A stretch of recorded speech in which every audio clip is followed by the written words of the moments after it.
Local writers group is crap. Stop burning off your free time in the presence of introverted do-nothings. Instead, join the Gosslings Writers Group live stream and podcast. The Gosslings, a digital gang for writers. Writers who actually write stuff, who use typewriters. Writers who name their pit bulls Hemingway. Writers who write all the people who've ever offended them into their stories, then murder the shit out of them. The Gosslings. We don't always act pretentious, but when we do, we wear f***ing ascots. Welcome to the Gosslings. Write like a man. Use a typewriter.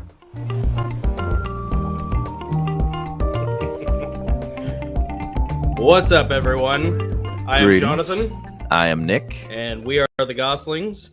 And today we have a spooky stream for you. We are going to be joined by our illustrious English narrator, Adam Burrell. The one and only. The one and only, baby. The voice of Heavenly Realms, the voice of the Travelers League. The Lion of Bury St. Edmonds.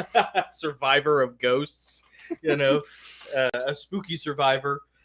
He's going to regale and horrify us. Yeah. He's going to be telling us some awesome ghost stories in honor of Halloween, and we're going to be having a lot of fun on the Spooky Cast today. It's going to be great. Yeah, we're going to be talking about a lot of stuff. I think it'll be fun. Yeah.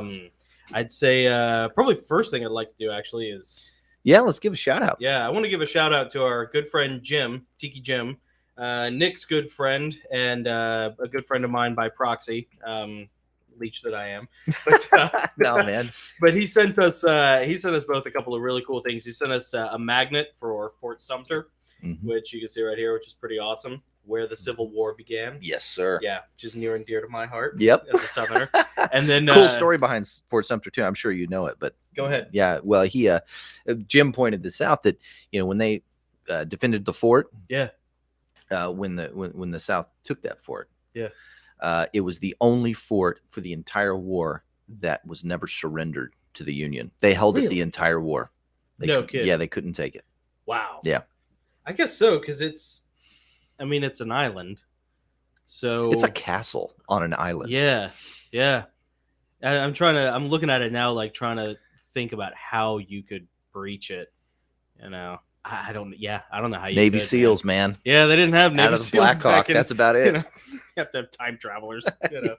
Time travel Navy SEAls. That'd be funny if there was like a story about like a really peevish, insecure American government that like decided to go back in time to win all the battles that it couldn't win before. Yeah. We're gonna go back to like the first half of the Civil War. We're gonna win all those battles, and then we're gonna go to like the Chosin Reservoir. We're gonna win that battle. Then we're gonna like go back to all the armchair generals of today. Going back to re-engineer the boy. Oh, and in doing spirit it from of their hover rounds while they're like readjusting their bras and their dresses.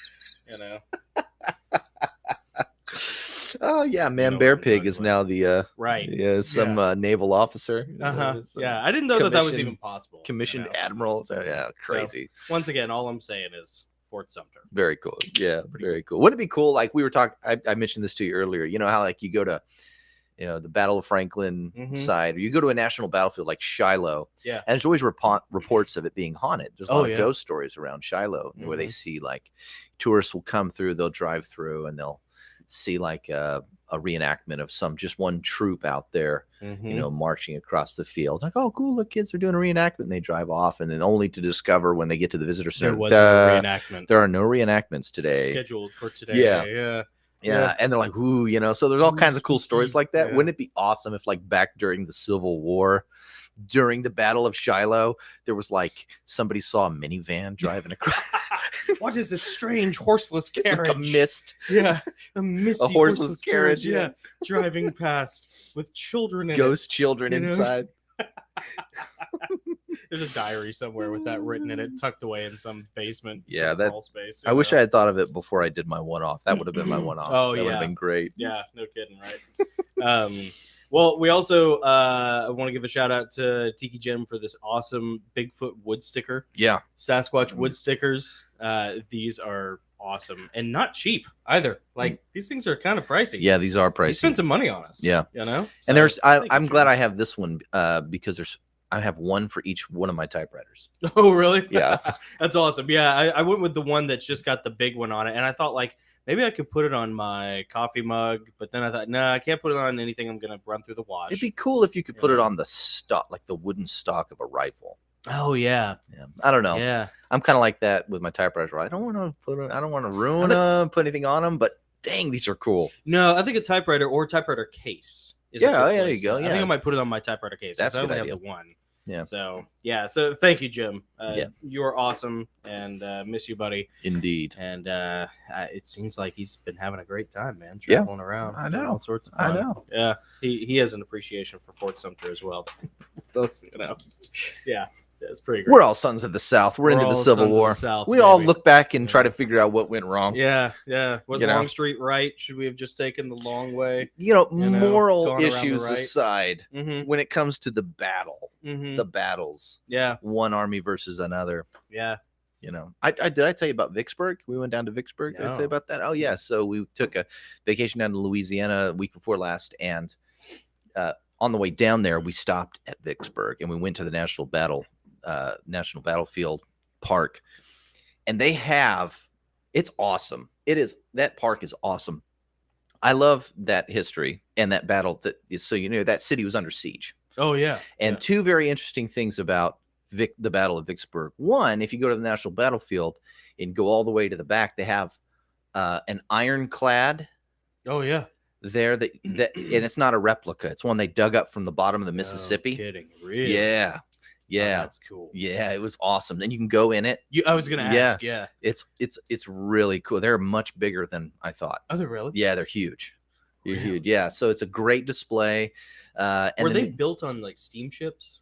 yeah, like- it's steam power. Okay. Yeah, steam Yeah. power. Like you can see all the old boilers and everything. Really? Yeah, it took a lot of pain. Can you imagine how being in a floating metal shoebox No, and the right, yeah. heat and the noise from the cannons? Just a Oh, metal man. casket. Oh, You know, on the Mississippi, death-dealing metal casket. and it's 100+ degrees out because it was in the middle of summer. Yeah, it's like 140 It degrees. was like in inside. July. Yeah. Yeah. Oh, Mhm. and then inside it's even worse. Yeah. Oh, nasty. And that's where they put all the all the low life immigrant soldiers. No, right. Yeah. Seriously, Yeah. that's where they all serve. Yeah. Yeah. Not a detail that you volunteer No. for. Yeah. The other really cool thing about Vicksburg was that so when the Confederate General Pemberton, Mhm. he was the one in charge of Vicksburg. The city was under siege for 3 months, nothing in or out for 3 months, and he was in the city with all the people and some 10,000-12,000 soldiers in the city, and they were trapped. They were stuck there, and he was told by Jeff Davis, do not surrender Vicksburg under any conditions. Really? We have to hold Vicksburg. It was the last city on the Mississippi that the South controlled. Yeah. They lose that, they lose the Mississippi completely, Yeah, and it's sure. over. And Pemberton held out as long as he could.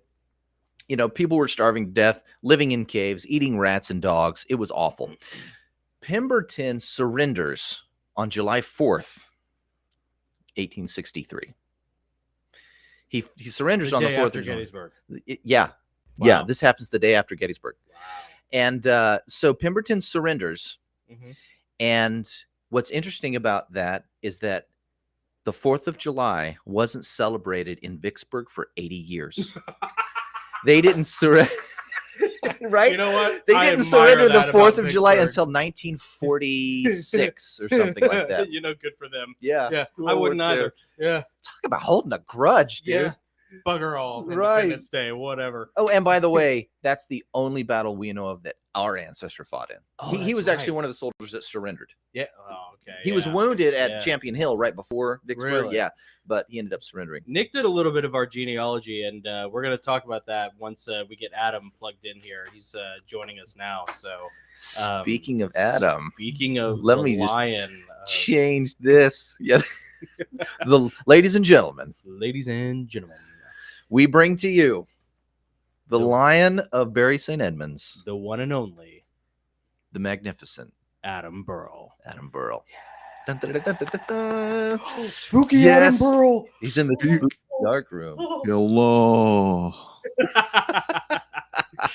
Our Ooh. vampiric comrade Adam Burrell. Has What you stepped sipping forth on from there? The shadows. Vodka. Did he say water or vodka? Yeah. Vodka. Vodka. Mm-hmm. Vodka. Ah. Uh-huh. Yes. Me too. Yeah. First of all, Adam, it's awesome to see you Yeah, again, good man. to see Everyone you, doing man. okay? Yeah, we're doing okay, thanks. Good. I like Little the bit. new ambiance, by the way. The holiday. Yeah. Yeah. Uh-huh. Appreciate that. This is a good look. It's very spooky. There we go. We've even got red now. Yeah. Awesome. Well, Adam has joined us to regale us with some ghost stories. Yeah, from him and his wife. Yeah, some Dee. encounters that they've Yeah. had, maybe some they've heard about. But of course, this is the Goslings. So before we jump into that, we got to do our toast. And Yeah, we didn't yeah. do our toast when we started. We wanted to wait for you. Yeah. I'm glad you have some vodka. So a boiling cauldron of, something of who knows what. Yeah. So, Nick, you want to go first this time? Or? Yeah, I'll start. Okay. Take up the broken sword of your father. And strike down the Strike dark. down the darkness. Cheers. Cheers. Cheers, Adam. Cheers. So last time Adam was on, for anybody who might not, be in the know, he shared with us 2 or 3 awesome ghost stories that we have since, I think Nick has edited and preserved on the YouTube channel. Really cool, creepy stuff. But then we got to talking to Adam and his wife Dee later on, and we found out that there were a lot more stories that, or at least a couple more than what you had told us about originally, Adam. So without further ado, do you want to go ahead and get started in our spooky stream stories? Or? Yeah, give us a little. Absolutely. No. Who's that in the background? Hey, I'm being attacked by a little demon. that Who's looks that like little imp in the Philip. background? Run, Philip! Run! Fly, you four! I think it'd be kind of cool to hear about Adam. Did he just get smacked in the back of his head? I think you just got rabbited in the That's a back of the head. poltergeist right there. Is what that is. That's some poltergeist stuff. Get him, Philip. Get him. Yeah, show no What are you hitting him with, Philip? Hitting me with Philip. Doggy. Oh, okay. All right. That's fair. You like to sling dead animals at your father's head? I like your style. Yep. Mm-hmm. Before we carry on.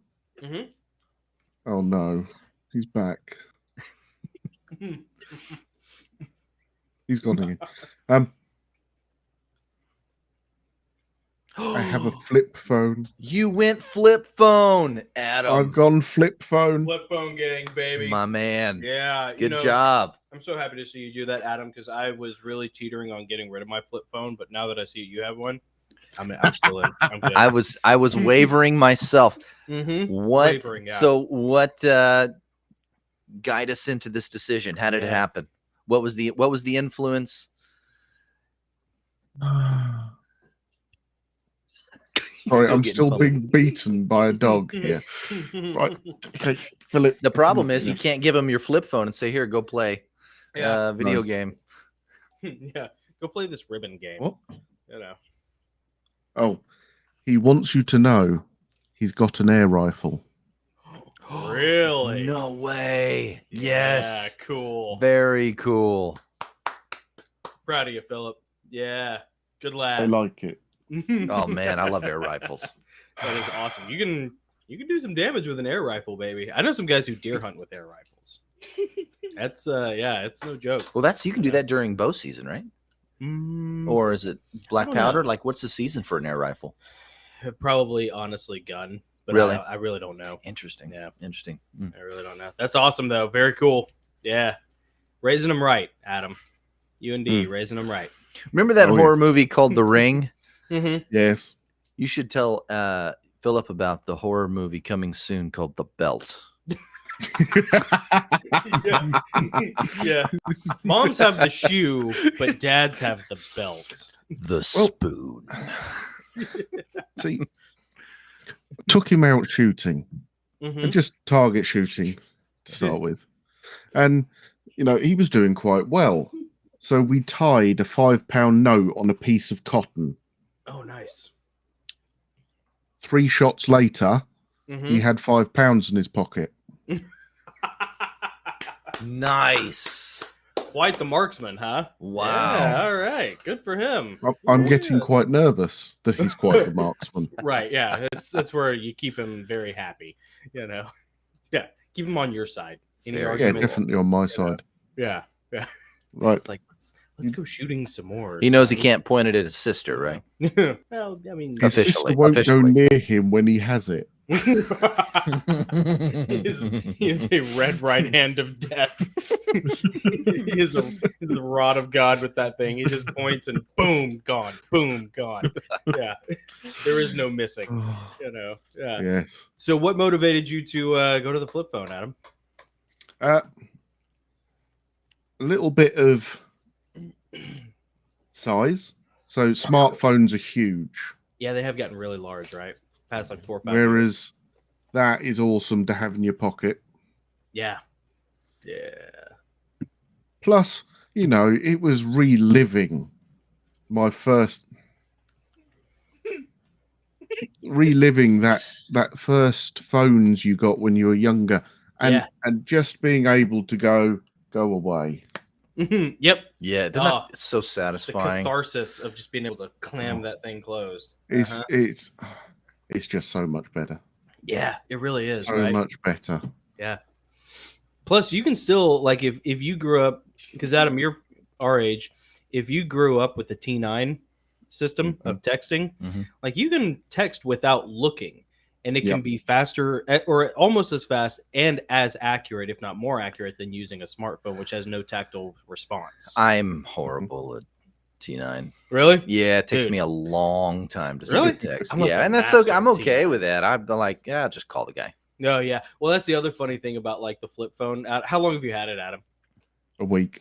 A week? Okay. My Awesome, man. dude. I love it. I know, it's so awesome. So what you're gonna find is that it is great for introverts, because what happens is people who don't know you have a flip phone will still text you like you have a smartphone, and they think that you will reply with some wall of text, some paragraph. But you're not doing that. You have 140, 150 characters. You become a good Pithy. writer real quick. Yeah, you become very pithy. And Mhm. eventually, if it requires a wall of text response, what you'll end up doing is just calling that person. And Yep. since no one wants to talk on the phone anymore, what ends up happening long game is people just don't bother you anymore. It's That's awesome. the end game. That's the end goal, is to just have people not bother you anymore. Yeah. You know? Yeah. So it's a smart move. I'm very impressed. Very proud of you, Adam. Good man. Yeah. Hold on, let me finish my Kit Kat. Oh yeah. In honor of Halloween, we do have We got a bowl of Kit Kats a over bowl here. of Kit Kats because Something to munch on while we we're- hear some stories. yeah, we're children ultimately. You know. Yeah, with regarding the flip phone, I made, you know, when you close it and it turns off, Yeah. that's what it's supposed to do. Yeah. I had my headset plugged in, Or if it's on speaker. or if it's on speaker, yeah. Mhm. I had my headset plugged in, and I was talking to and the phone rang, Uh-huh. and it was a telemarketer, and I said, "Take me off your beep list. Don't call me again." Slammed Yep. it shut. And I set the phone down, and then I said some other naughty things about the person calling under my breath to myself, thinking the phone had disconnected. It wasn't. It still stays connected. And I heard, "Excuse me, sir?" Excuse me, sir. Hello? Are you still there? Would you like to refinance your car payment? Your warranty on your car? Yeah, I don't know. Yeah, the warranty. I can't believe there's an industry for that. Yeah. Oh yeah. There's always a grift. Oh, man, Yeah. who's buying this stuff? Dude. So I don't know, right? But I'll Florida tell you, man. yes, Florida man. Yeah. The one time I saw somebody bite on this, I was working on Uncle Steve's farm down in Crestview, Florida, Mhm. and there was one of the dudes on the crew. His name was Chad, and he was some like scrawny, methed out, like bent up biker guy who like had like a twisted up back from getting beat up a bunch, and he was like 48, I think, and just a real like low life degenerate, you know. And sure enough, man, somebody called him one day when we were on the farm. He was like, "Hey, Robert, check it out, man. I got nominated for like a good citizen award. They're going to pay me $7,000, man. I can get my Harley fixed up. If you're in You your know? early 20s and you fall for that, I'll forgive Right, you. yeah. But when you're 48 years old, Yeah, 48.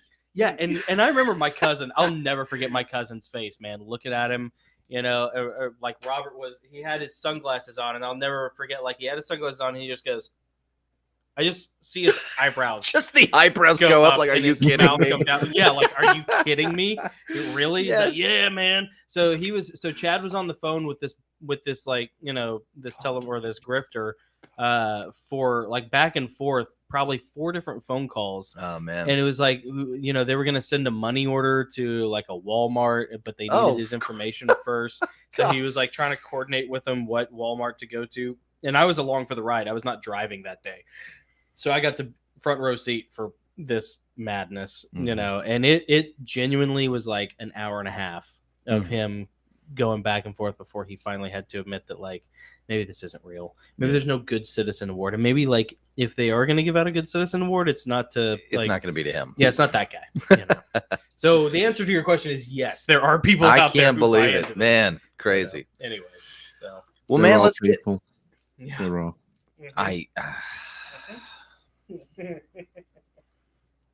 Well, those people are what make this world worth burning.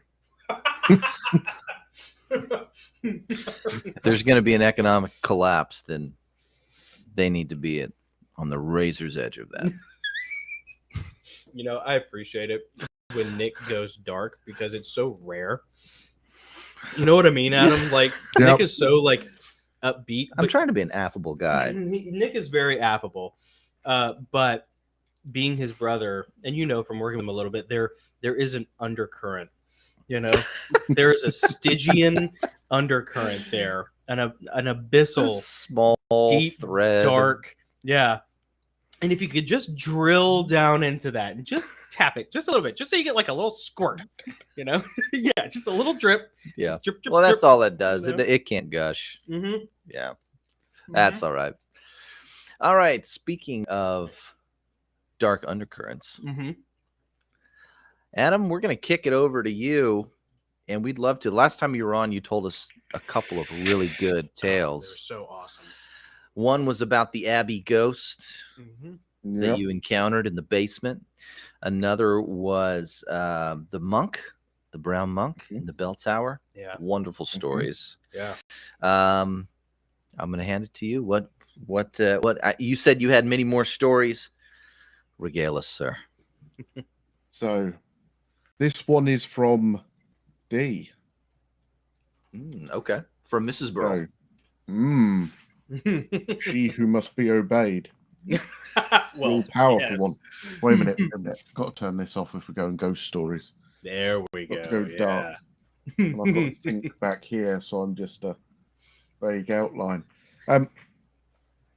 So she's at work. She's in the chiller. Now, where does D work? In the store.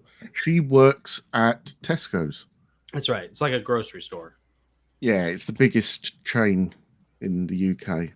It's like our Kroger or our Walmart. And the basically. chillers, I'm assuming it Yeah. must be like the freezer or the refrigerated area, or what is the... Refrigerated area, and it's about I don't know, 40 foot by 40 foot. Oh wow. Okay. Yeah. So she's inside there, and she's organising the stock in there, and there is stock all around her on moving trolleys. Yeah. And there's one other person in there, and all of a sudden they hear steps, and they look through the cage, through the trolleys of stock, and they Mhm. see a pair of feet walk along. Oh boy. And then they stops, and they hear something mumbled, so they call out and say what, and then an ear-splitting scream hits them, Wow. and then nothing. And the feet are gone, and the door doesn't open, and the door didn't open before the feet walked in, and they just stood there. Did these feet have shoes? Do you know? It had leather sandals. Really? Nice. There was a Roman. There was a Roman centurion trapped in. So Were these women's feet? Did they have hair on them? Men's feet. Hmm. Manly feet. Well, men who wear Jesus, sandals is that typically you? scream. please, please. Man. Wow. Man, And she said- so She Go told me, and I said, well, who was taking the mick out of you then? She went, no one. I'm not going back in the chiller tonight. Okay. no. Oh my gosh. So it's her and another person together. Yep, They Both saw experienced it. They both heard it. And they both ran out the chiller and wouldn't go back in. Yeah. Oh my gosh. So this scream came from a pair of leather sandaled feet that were inside the chiller with them. Yep. And no doors had opened. Is the chiller a big room? 40 foot by 40 foot. Yeah, 40 by 40. Okay, Yeah. wow, yeah. Ugh. Yeah. And I mean, the sandals, that's an important detail because no one's going to hang out in that room, in the chiller room, wearing sandals for Not at 2 however degrees long. Celsius. Right. For however long it takes to, spook somebody. Wow. So, yeah. So Yeah. so this building, it's essentially a supermarket, a grocery. Mhm. Is there anything unique about the grounds that it sits on? That was my question. Yep. Yes. So Really? just behind it is something called St. Saviour's. And St. Saviour's was a leper hospital from the medieval period. Whoa. And the graveyard goes under the warehouse of the store. They built the warehouse on an old leper graveyard. Oh my gosh. You know what though? Here's the thing. So like in America, if you do that, America's pretty big, right? Like it's like, okay, you asked for it, right? Like you could have gone Mhm. anywhere, but you chose to do this. You chose to build this on some Indian burial mounds or you know what I mean? Or an old Civil War gravesite or whatever. Mhm. In England though, you guys have such a rich and lengthy history. Like is it kind of like you can't go a foot without stepping on something where there was a battle? Yeah, It's it's everywhere. Your history's everywhere, right? So Yeah. is it kind of literally is. unavoidable in England? I think the problem is that, especially with things like St. Saviour's that were built as part of towns, as the towns have grown, Yeah. it becomes unavoidable that some of that land is used. Yeah. Because what else do you turn it into? Like Exactly. And I mean, don't get me wrong, they've built a nice little viewing walkway round the ruins of the leper hospital. Oh, okay, yeah. But Because that's yes, what you look at.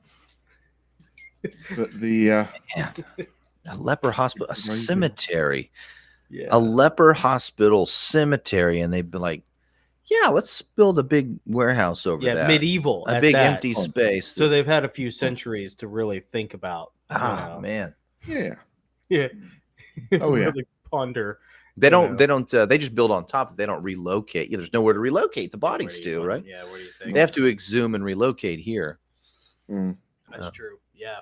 And No, they it reminds didn't. me, at the end of the street on where you grew up, Mm-hmm. at the end of that street, there was the park. There was Oh, a yeah. little common area in With the the pond. subdivision, and there was only the road went around it. Yeah, it was about maybe a 4-acre Yeah. plot of land, and there were houses built all around it, Yeah. but nothing built in it. And it was kind of like a shared little park, couple Yeah. of little sidewalks. It was nice, little gazebo. Okay. There was one house built on that 4-acre circle, Yeah. and it was directly at the end of your street. And that part, the reason they didn't build any other houses on that park is because it was an Indian burial ground. Really?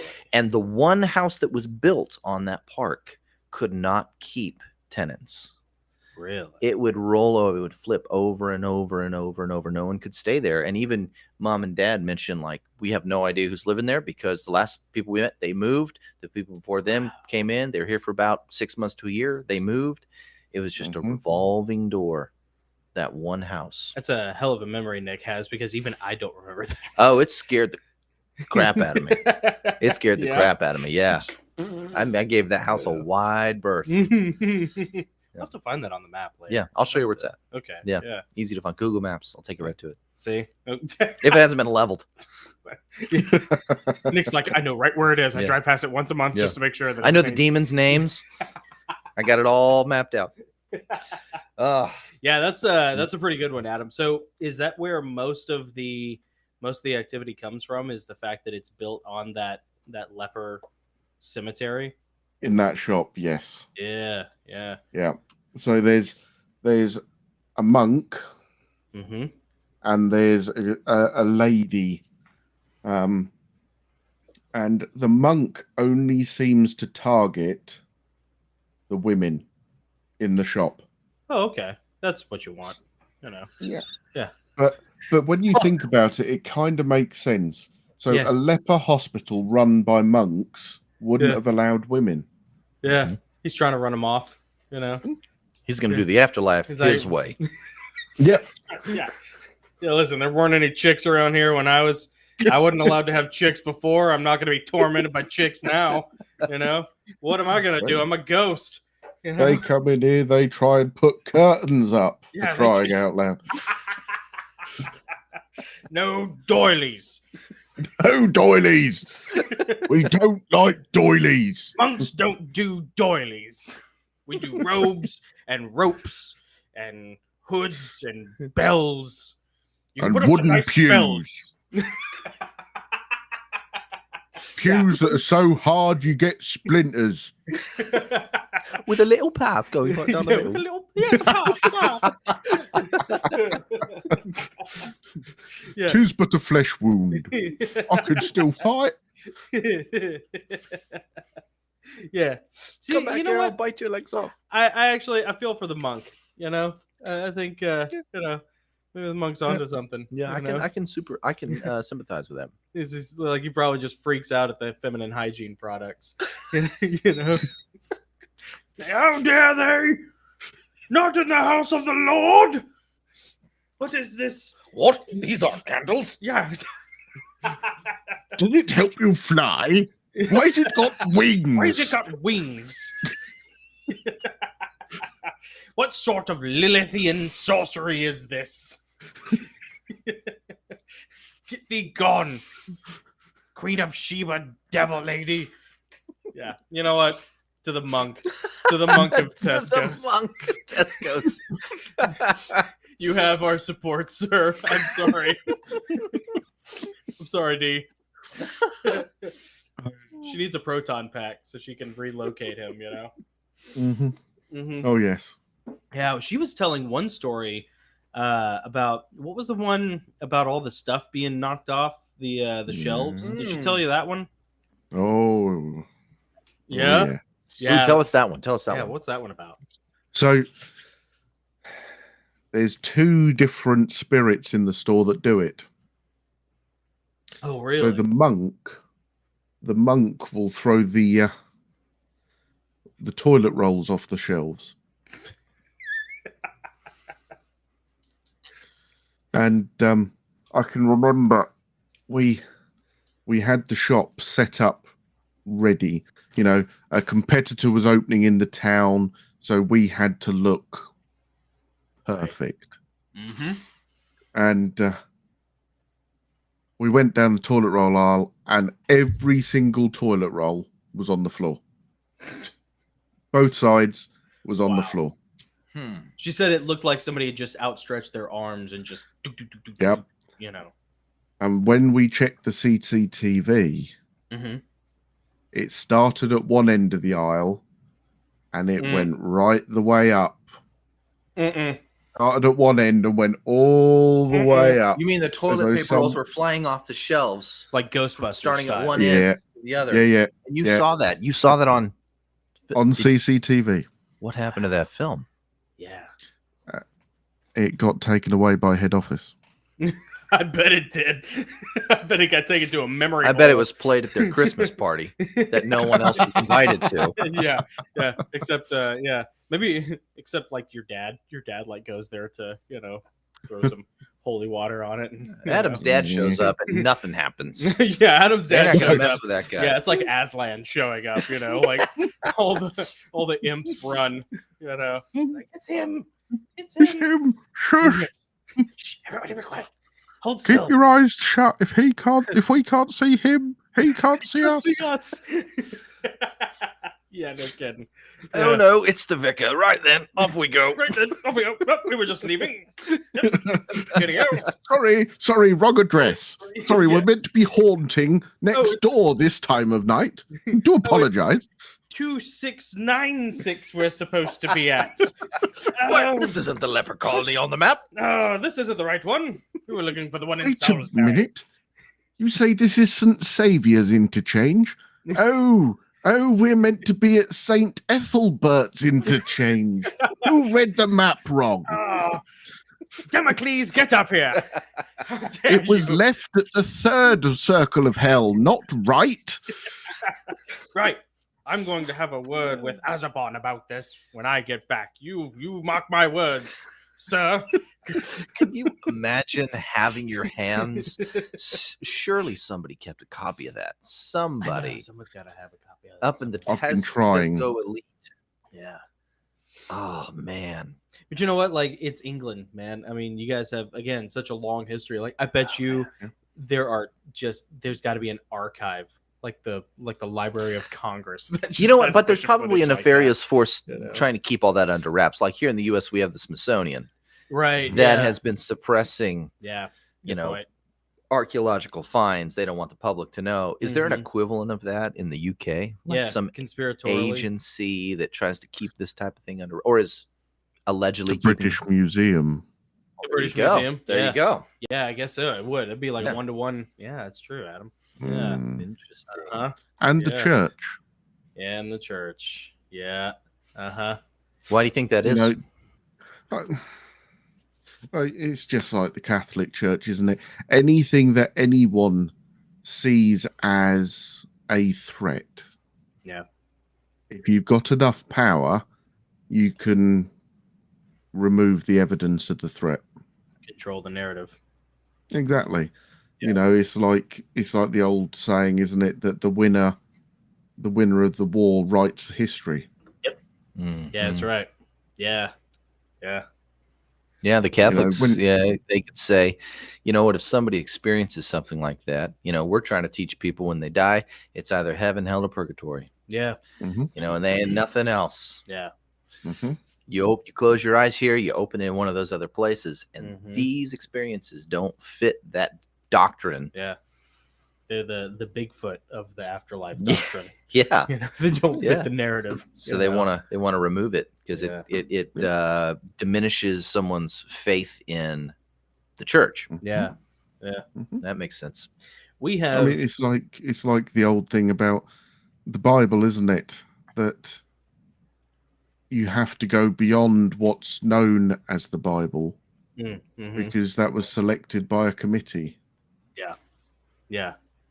Yeah. Just because those books were, selected doesn't mean that that's all there is to the story. I mean, that's Exactly. kind of the whole Genesis 6 conspiracy thing, Mhm. is that like a lot of that stuff was kind of suppressed. And Book of Enoch, for example. yeah, the book of Jasher or Mhm. Jubilees, and Mhm. and that's where discernment comes in. That's Mhm. where having an interpersonal relationship, with God comes in, and discernment, and being able to sort of figure out, this is a little silly, this seems this feels off, Mhm. this pricks my conscience as being a little, secular. I think it's the same thing with what you guys deal with. Now, we have sort of substituted a long time ago. We substituted religion for science as far as what our government incorporates into its power structure. Mm. Now Europe is even more atheist than America in a lot of ways statistically, but does, as part of the stabilizing force, does the English government still kind of like lean a little on the church? Yes. Do they really? Yeah. But what you've got to remember with with the English or the Church of England is the monarch, who's the head of the government, is also the head of the church. Oh, really? I didn't know that. Yeah. That's why Henry VIII formed a church. Oh, okay. So Queen Elizabeth II is the head of the church as well as the head of the state. Yeah. So you have both state and church with an interest in keeping something like this suppressed. Wow. So they could send in like MI6 to get the CCTV. There's James Bond like rappelling down into the office to snag the tapes. You know, You don't know though, do you? It could be someone who you wouldn't even suspect, but it turns out they are. Yeah. Wow. Yeah. The good spies are the ones that you never even suspect. That'd make a good story. Yeah. Yeah. What are you trying to tell us, Adam? Man, that's crazy. That's crazy.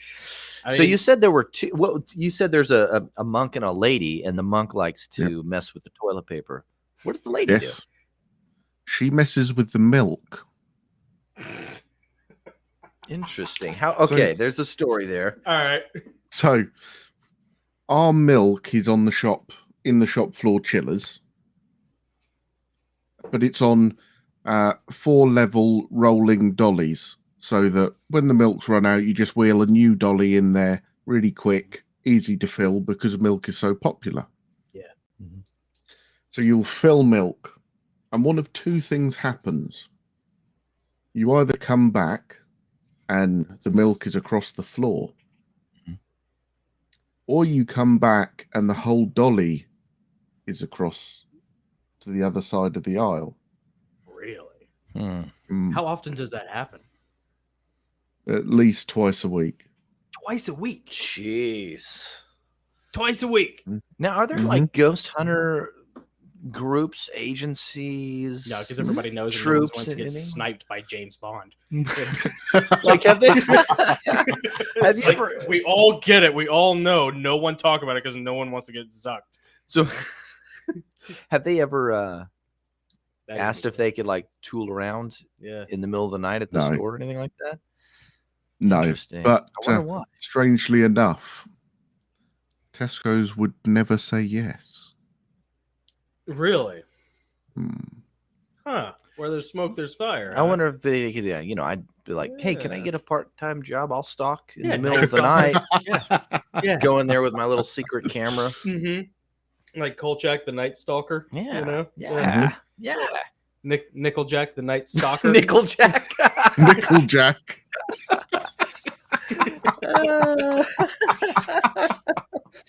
Nickeljack, the Night Stalker. Coming in. It sounds like it's like Nickelback. It sounds like the employee no one will ever enjoy. Nick's in costume, he's grown his hair out so he looks like the lead singer from Nickelback, or he shows up trying to look as like 19th century British as possible, and he actually looks like Spring Hill Jack, he's trying to talk with a British accent. I'm just one of you, dude. I'm here to milk lady. Put up Branston pickle and milk, Oh, Branston pickle. Oh, okay. Are you a fan of Branston pickle, Adam? Oh, yes. Yeah, I got some in the fridge right now. What is Branston pickle? Take it away, Adam. Branston pickle is a mixture of vegetables which have been pickled, and then they have a lovely sauce draped over them, and it's jarred, and it's great with cheese and meat and anything sandwichy. Yeah. Where did you get it? You can get it at we have it at like Kroger. And, Really? Branston like pickle. Walmart and Publix. Yeah, it comes in a glass jar. Okay. And it's like pickled vegetables. Pickled vegetables with it's kind of like a gravy. It's like a tangy sort of gravy.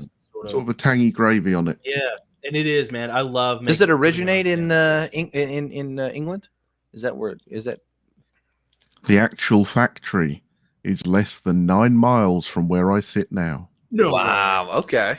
I gotta get some of that. I'm telling you, man. Every time Nick and I talk about you, Adam, we always are like, we gotta figure out, how to like squirrel away a little bit of money, take some time off, go over to England, once the troubles settle Right. a Mm. little bit, Right. and go see our friends at Burrell's, and go hang out. Every time we talk to you, there's like one more reason to go do this. Yeah. Yep. It's like between all the cool stuff that is like around where you live, and you guys and your awesome family, and like your family and Dee's family, and then we find out like the Branston Pickle Factory is less than 9 We can do a miles tour. away. Yeah, Got the whole itinerary. yeah, dude. I'm telling you, Dude, amazing. sell the house, smuggle my guns over, I'll repatriate. Fantastic. Actually, you know what? Sell the T-shirts. Oh, yeah, I know, right? I'd have to get rid of my Ungrateful Colonials T-shirt. Yeah. I'd have to get another one that says Repentant Colonial. Penitent Colonial. Yes.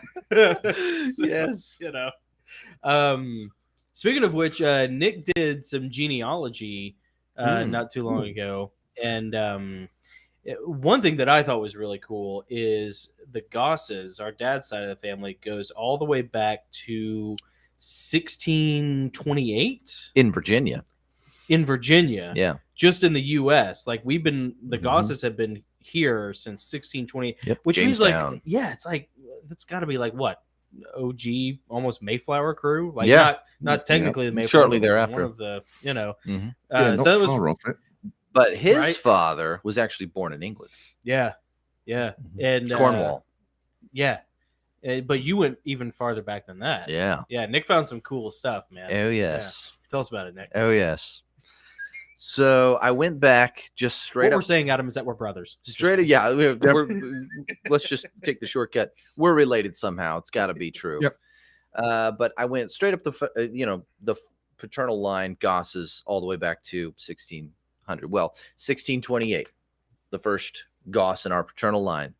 Father, right? So the one who was born here married someone with the last name Reynolds, Susan Reynolds. Suzanne Reynolds. And so I kind of took a detour up the Reynolds line, and I just went mothers, fathers. I didn't go uncles. I didn't go cousins, anything like that. I just, just kind of exploring the maternal and paternal lines.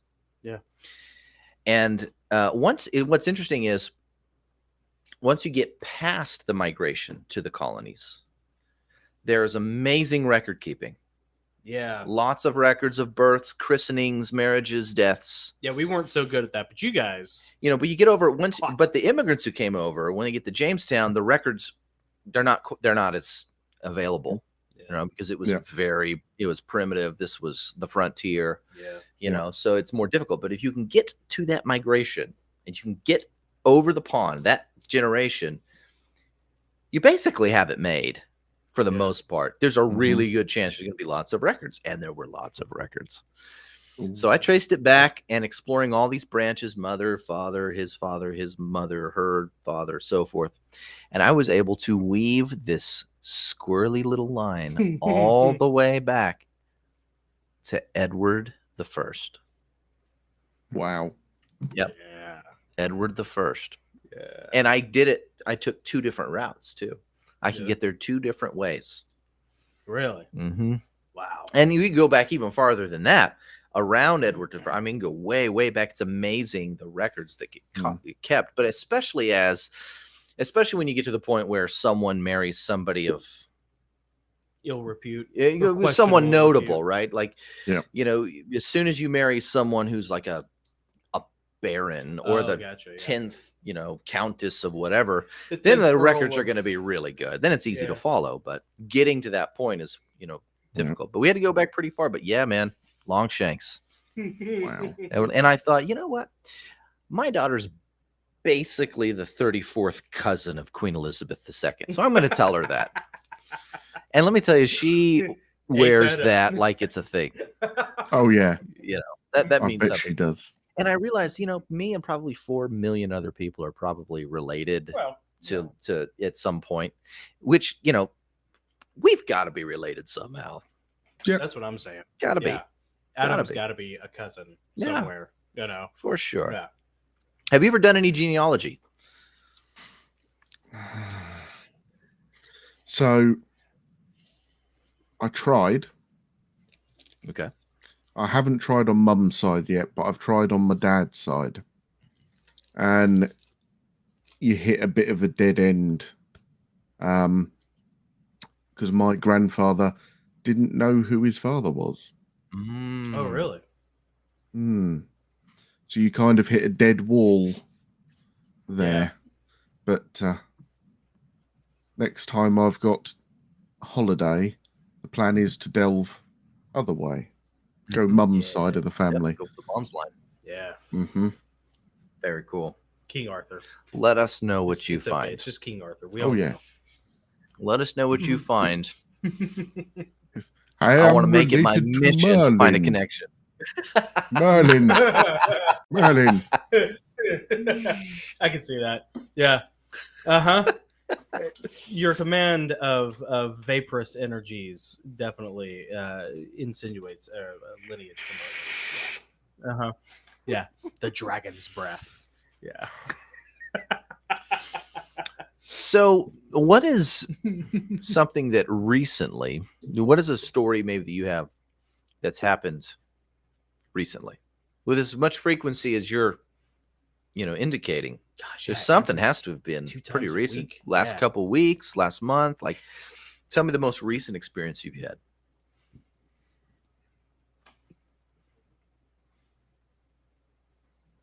The most recent one would be. The most recent one would be at work. My work this time. Okay. And we were walking through the warehouse. And we've got what we call four-sided cages. So they're cages with four mesh sides to them, and they're on wheels. Yep. And the idea is we fill them up with cardboard or plastic to send back for recycling. Oh, yeah, sure. Okay. And walking through the warehouse, and there was a really weird smell. It almost smelt like gas. Almost smelt like, that sort of pungent. Yeah. Eggy And- kind of. Yeah, and you're trying to Sulfurous. figure out what's going on. Mhm. What's going on? And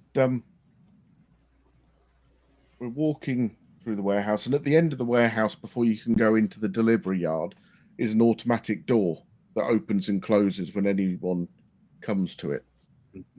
And when there's a power cut, that door gets stuck shut. Oh, okay. So we're walking towards the door, nice open walkway, and all of a sudden, a door flings across from one of these four-sided cages, and all the cardboard falls out. What? Now we're within 6 feet of this door, which has just opened. But as this door flings open and the cardboard comes out, there's a power cut, and the cardboard stops us being shut in the door. No way. Oh yes. Oh, man. Wow. I just Dude. I stood there going, Mm-hmm. Oh. Mm-hmm.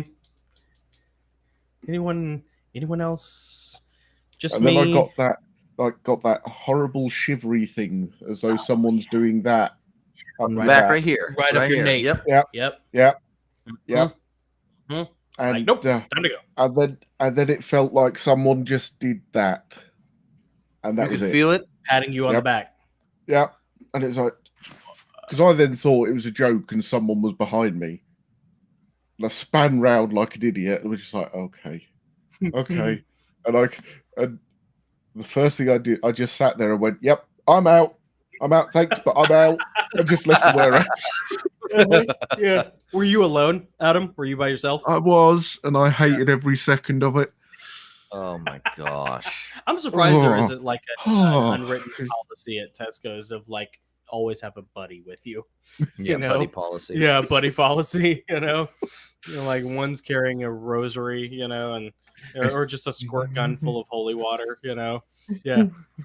Yeah. Do you ever feel like when my kids are old enough to have a job, I refuse to let them work here. Like you think about your kids in that scenario. Yeah. You can't imagine how your kid would react as an adult. You don't know. All you know is how your kids react now. Yeah. And you project them into that scenario. Yeah. I'd be like, no. Yeah. You can go run pizzas somewhere else. What does your dad say about that stuff? Yeah. Do you ever talk to him? Your dad has a lot of experience with this. Yeah. Oh, when I tell him, he says, yes. Yes. Yes, it could have been something. Definitely could have been. Yes. Yes. You're not going to give me any more than that, are you, Dad? No. No, it could have been something. But, yes. Yes. I love it. It's like, do you know what? I still think priests have some secret knowledge. Yeah, right? And he's just sitting there going, yes. Whereas really what's going on in his head was, Archangel Michael's at it again. I really wish he'd leave Adam alone. It's only last week he took his socks. And I have to hear about it all the time. Yes, and I have to sit and listen to it when I know what the problem is, but I can't tell him that. Oh, dear. I just have to deal with it. I'm sorry, Gabriel. How many times do I have to say it? I'm sorry. Will you leave my boy alone so he'll stop regaling me with these spooky little stories? Yeah.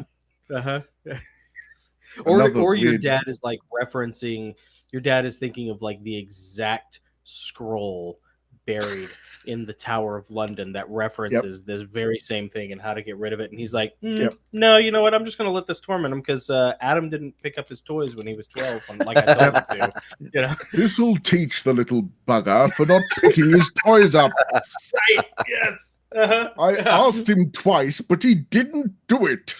And now he's got to live with the consequences. Thank you, Gabriel. Thank you very much. Yes. Yeah. Ah, man. So the milk lady, do you have any idea? Like, why do you guys think it's a lady? Because people have seen the shadowy form of a lady. Really? Go in and out of the aisle. Oh, wow.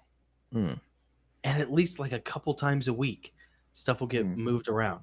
Now, do customers ever claim to see things while they're in the store, or does this happen just after hours? Occasionally you'll get customers say they saw shadows. Yeah. But not. The thing is, isn't it? Most customers wouldn't want to say anything because they think they're sounding silly. Oh, right. Yeah. Yeah, that's fair. Yep. Yeah. I get that. I get that. Yeah. How many people do you know that would go up to the manager and go, "Excuse me, young man, I just saw a ghost. He's moving the milk." Obviously, you haven't met my family, Adam. I demand a discount. Right, yeah. I've got ectoplasm on my bottle now. Yeah. I just had this hair done 2 weeks ago. And now it's all stood on end. Yes. Oh, dear. So, what I think you should do is give me this can of peas at half off. Okay. Sure. Yeah. Ring. Yeah. So Dee had the story in the chiller. Did she have any other stories that she passed along to you? There's the story of Susie. Susie? Your daughter, Susie? Oh, yes. Oh, really? Okay. Let's hear that. So, yeah. Now we're getting intense. We go back in time, and some of it is a little bit of a guilt trip from Susie's point of view. So before her nan passed away, her nan phoned from the hospital. She was going to have an op, and Susie just went, "Love you, Nana. speak to you later. You know, as we do, Yeah. they're going to be back. Yeah. Nan sadly passed. Sorry. And so Susie was beating herself up for weeks. Poor kid. And then one day, we could hear talking coming from Susie's bedroom. And so I get up, Dee gets up when we're looking, and there's Susie sat on the edge of her bed talking and apologizing Oh, wow. and everything. And I sat there and watched, and it went on and on. And then she turned her head and she was talking to someone else as well. She was moving her head and talking to two people. How old is she at this point? 8. 8. Okay. Oh god. Yeah. And she's like 12 or 13 now, right? Mhm. Yeah. Okay. So she's talking to two people. And she's physically moving on the bed to talk to the different people. Wow. And I was sitting there going, dream? Right. Yeah. Please. Yeah. But then she turned and gave one of them a hug. What? And it was a proper hug. Yeah. You know, it when you watched her give the hug, it was like it looked like she was hugging something Wow. properly. You know, there Yeah. it wasn't like her arms were being held like this. It was Right. It wasn't a fake sort of pretend. Her No. make arms believe. looked like they were around something. Yeah. yep. Wow. Then she laid back down, Yeah. and I'm stood there, shivers down the spine, you know, a bit freaked out. Mhm. And then in my ear, I hear, "She'll be fine." Oh, wow. And I'm then stood there going, Whoa. Yeah. but the voice in my ear was a man's voice. Really? So I'm stood there going, kind of, I want to run and dive under my covers and not come out again. Yeah. Yeah. Wow. And then Susie woke up and she got up and she came over and she was crying. Well, it was like, what's wrong? Thinking she had a nightmare, and she went, Nana came and saw me. Okay. And we had the chat I should have had before the operation.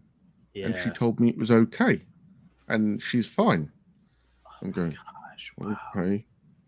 And she said that I might not believe her, so she brought great granddad with her. Her father. No, unrelated completely. It was my dad's father. Your grandfather. Whoa, really? And And my Susie's grandfather. And My and grandfather. Dee's mother. Dee's stepmother. So Stepmother. not even Wow. blood family. Yeah. You know, married into family. And she said he came with her to prove that it was right. Had she ever met her great grandfather before? Did When she know? was 6 months old. Whoa. Wow. So it's like, how did she know it was? He must have told her, obviously. He must have told her, and she then showed me pictures of him when because I did the whole, oh yes, what did this person look like, and was just scrolling. Yeah. I didn't stop on a picture, just scroll here, there.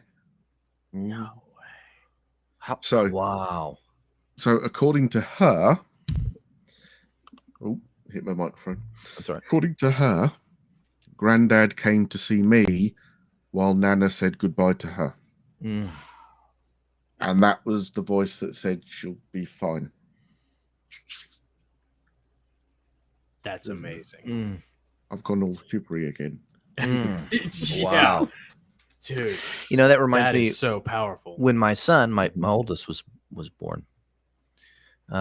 during that time when he was born, my wife's grandmother, Eve, was she had leukemia, Mhm. and she wasn't getting treatment. She just wanted to be at home and pass naturally.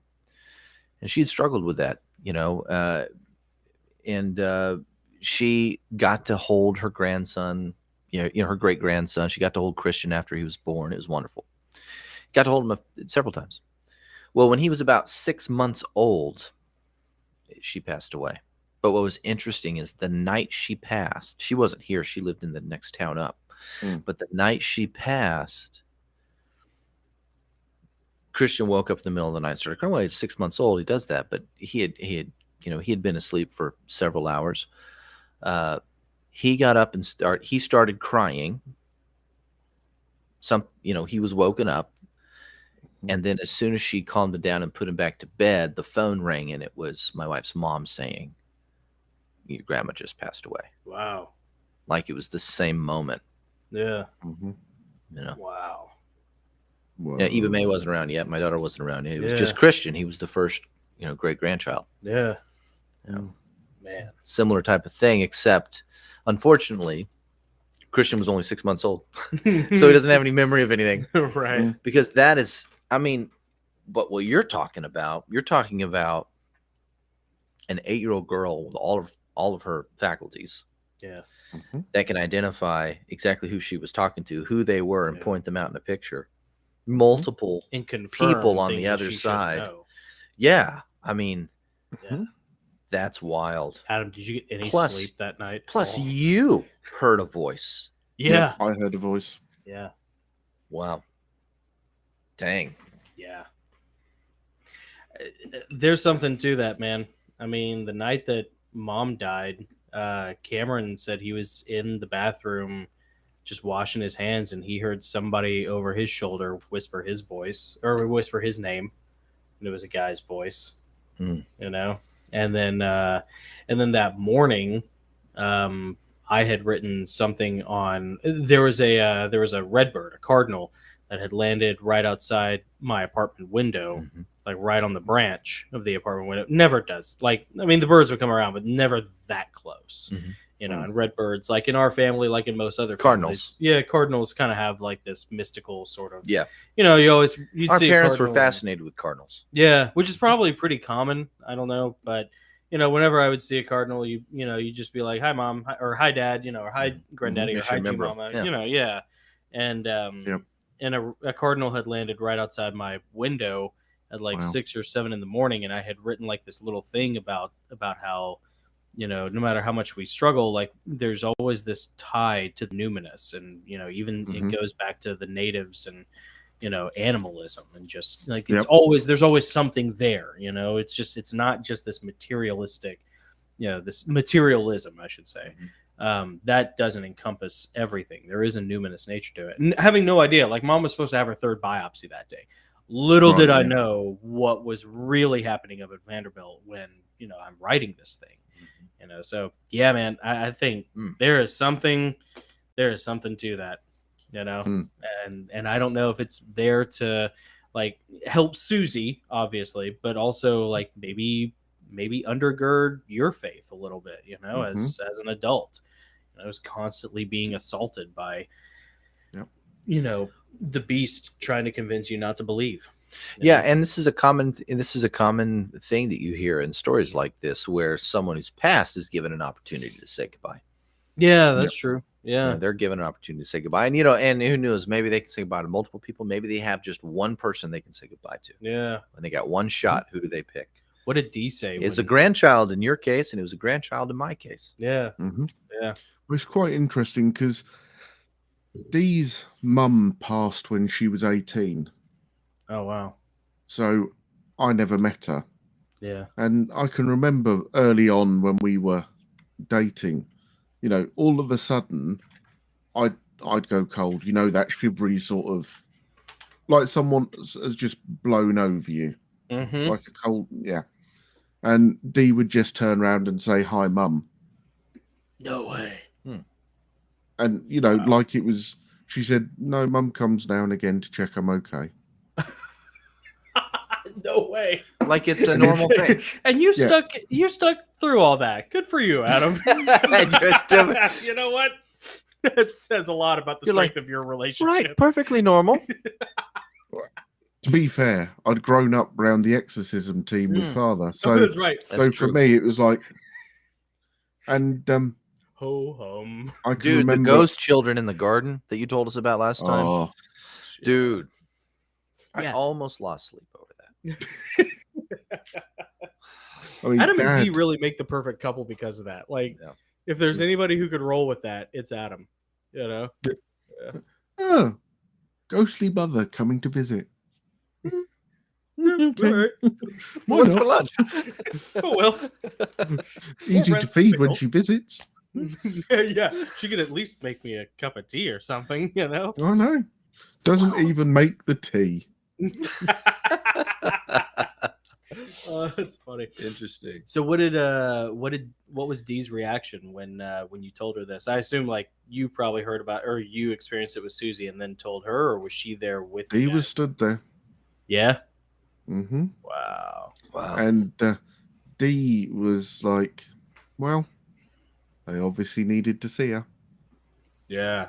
But Yeah. Susie was, and still to this day to an extent, tears herself to shreds over that. Does she really? Mm. That's tough, man. That's tough as a dad, as a parent. Yeah. Yeah. But I can still remember that, and I can still remember.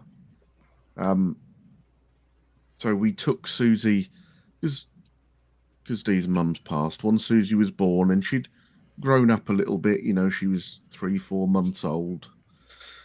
We did the car journey to the village where her mum comes from. So it's about 2.5 hours from where we are now. Mm-hmm. To visit mum's grave and for her to introduce Susie properly. I just went, okay. Okay. All right. But we did that. We put the flowers on the graves. Dee sat with Susie next to the grave, talking to her mum, how people do. Got back in the car, and Susie hated the car when she was a baby. And it's my fault, because I overused the car to get her to go to sleep. Gotcha. Got to the point that whenever she was put in the car seat and put in the car, she thought, I don't want to sleep. Don't want to sleep. So I'm going to scream and scream. And we put her in the car. We got in the front and she started screaming. It's like, oh no, 2.5 hours. Oh, good. And then she started giggling. No way. And she didn't stop giggling the whole drive home.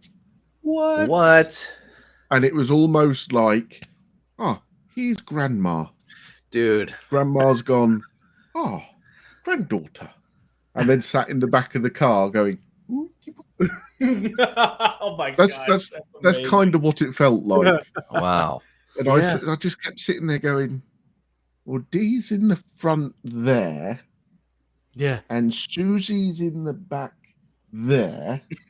And I'm driving. So And I'm driving. who could that? I'm just going to keep driving. Right. Eyes on the road. Use my Just blinker.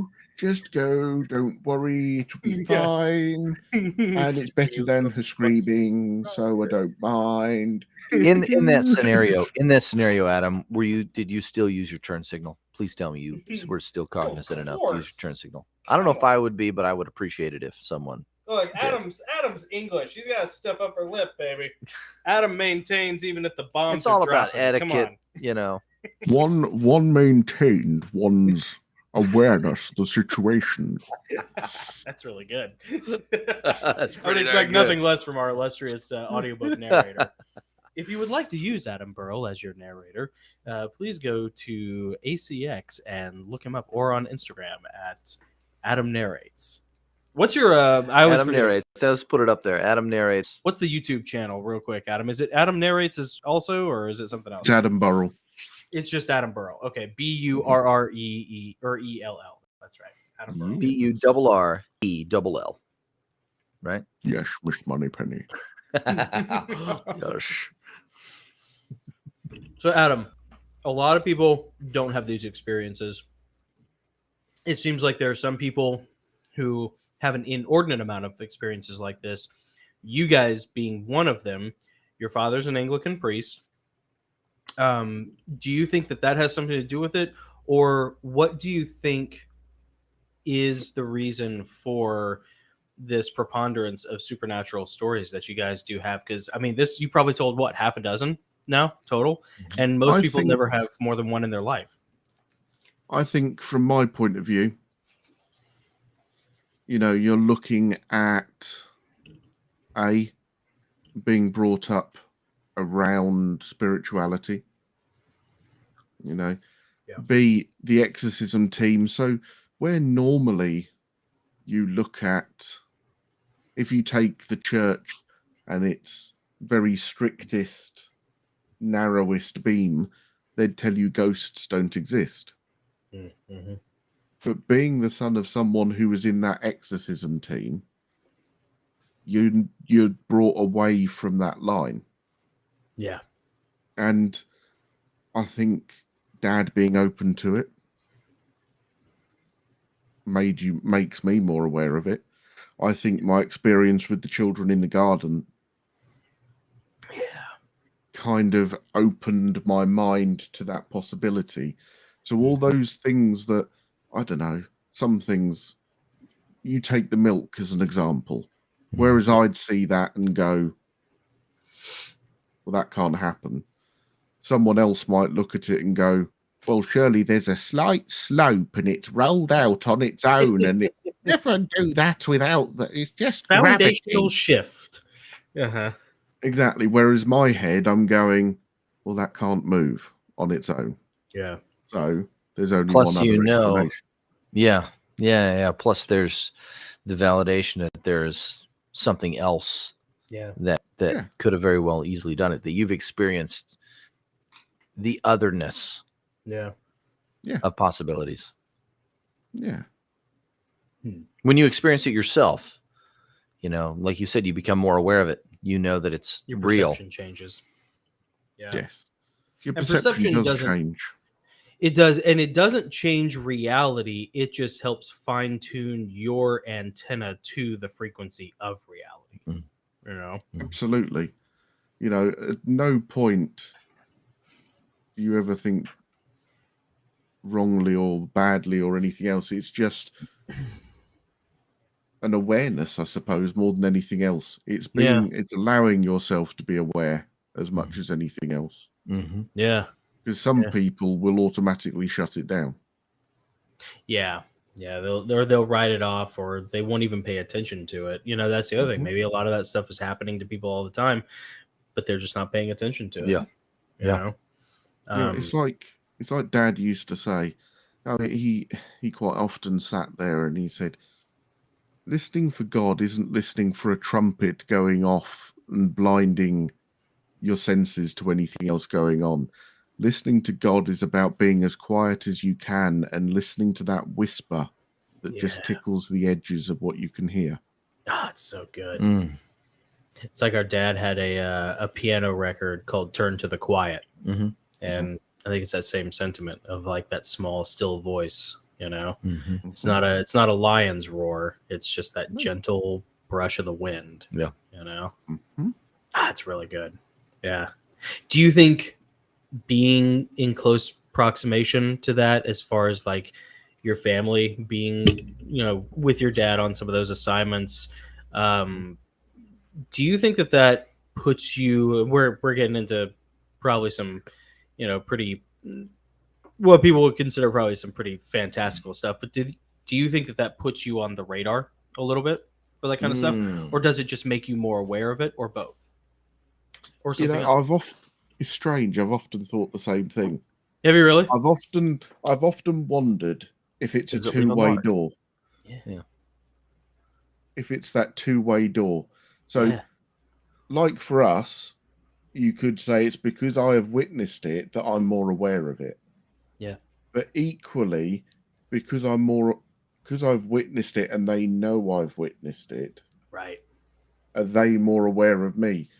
So there's the analogy, isn't it, that the spirit world where these ghosts live is exactly the same as ours, but in reverse.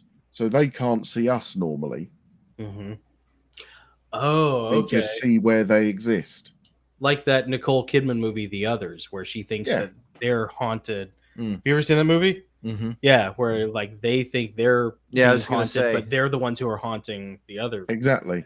And so part of me does wonder, is it as much as we gain an awareness that the possibilities there as they gain an awareness of who can Yeah. understand them? So, Yeah. as you said, is it because I ping up on a radar? Possibly. Or is it because I just am more accepting of than others? Possibly. I think there's one big man that will know. Yeah, for sure. Yeah, it's almost like there's, you have two dimensionalities, Mhm. In parallel. Mm-hmm. And it makes you wonder what happens on that end that allows these experiences to seep through. And To pierce the veil. yeah, and more to the point, Yeah. when we pray, Yeah. what's Mm-hmm. clamoring, what's happening What's there, happening over there? because we're praying. Yeah. Mm-hmm. I'll tell you, man, when I started writing the Heavenly Realms books, I was 17, and it was November of 99. And man, like the world, my world quickly like became pretty chaotic and negative. Real quick, like in a bunch of different ways. I was having bad dreams. My friends started like being mean, like friendships started falling apart. I started getting really depressed. I mean, it's just like, it's almost You were like, under attack. I mean, kind of. I think I think you can exist in perpetuity as an NPC, as just like a bland, just a piece of the landscape. But the second you pick a side, especially if you pick the good side, then I mean, And start doing something. yeah, now you're on the radar. Yeah. Now you're a threat. Yeah, now you're a threat. Or now potentially could be a threat. worth investing resources in, either supporting or destroying. Like, do you think, Adam, that because the Bible talks about like generational curses, but it also talks about generational blessings. Do you think your father's involvement in that has kind of on almost like a blood relation level seeped over into your life at all? Good question. Yeah. I think it's a strong possibility, and I don't know. It always so. I'm sure it's the same over there, but when you go and you kneel for communion, you can either ask for the communion, or you can ask for a blessing. Oh, okay. And like the youngsters normally get the blessing until they're confirmed, and then they get the communion thereafter. And I can remember numerous times where I was stood in the line going up, and I'd actually not take the communion and take the blessing instead. Really? Why is that? The way it made me feel. Conscience. Yep. Yeah. The way it made me feel, it almost felt like sometimes you'd be run down, worn down. It was almost like, I'm trying to think of the word, or a likeness to it. It was almost like, here we go, Star Wars metaphor coming. Nice. It was almost like the deflector shield coming back up. Really? On the Millennium Falcon. That's the way the blessing felt to me. It was almost like a yes. Yep. Yeah.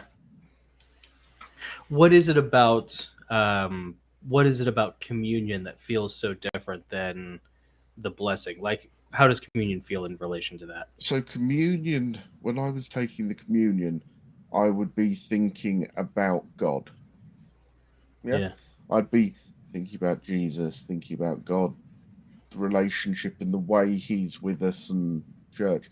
But when I took the communion, I could never think of God. When I took the blessing, it was always family. Oh, really? And it was, Interesting. I always had this, don't get me wrong, I had the feeling of God overseeing that, if you like, as sort of like an overview. But Yeah. it always almost felt like images of my grandfather would come in my head, my dad, my mum, my Really? brother. And sometimes when I felt really low, it was I went for that blessing again. Yeah. Hmm. It's like a gulp in the oasis, in the desert, kind of. And I think you might have touched on something with that sort of blessing and blood tie kind of thing with Dad, and maybe that's why. Yeah. That's cool. Hmm. Yeah. It's really hard to put it into words, but yeah. That's so cool because that's such a far departure than how church works for us. Here, we're so far removed from that Mhm. kind of tangible, interactive kind of experience. Yeah, well, here. that's because here communion is not the centerpiece of a worship service. The That's service true. isn't oriented around. It doesn't build up to the moment of communion. It's something that, depending on your church, you might do. Some churches do it weekly, but most churches do it monthly or every quarter.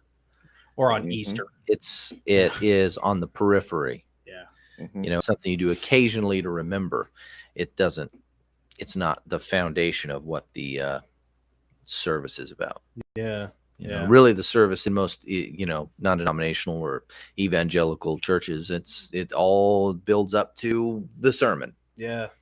Yeah. Mhm.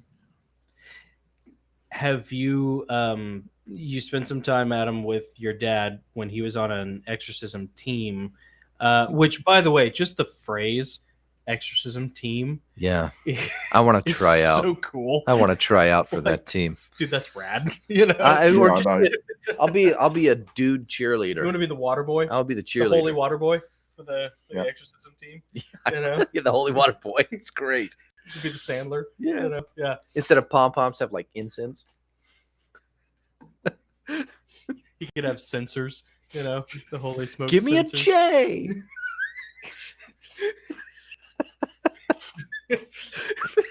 Like, wait, in Aramaic, Jesus starts with an I. I learned this from Indiana Jones 3. Give me a Yesu. Or a Y, yeah, whatever. Give me a. Yeah. I need to work on that. It Sign wasn't language, guttural that enough. one. Yeah. You mean that left? So, if you can, elaborate on the exorcism team. Is it like a group of guys? Is it like your dad and one other dude? Do you have any? There was 6 of them. Okay. I know there was 6 of them, and they were picked by the bishop. Cool. But I never met any of the others. Oh, really? So if Dad was going somewhere and one of the others were going to be there, I waited in the car. Really?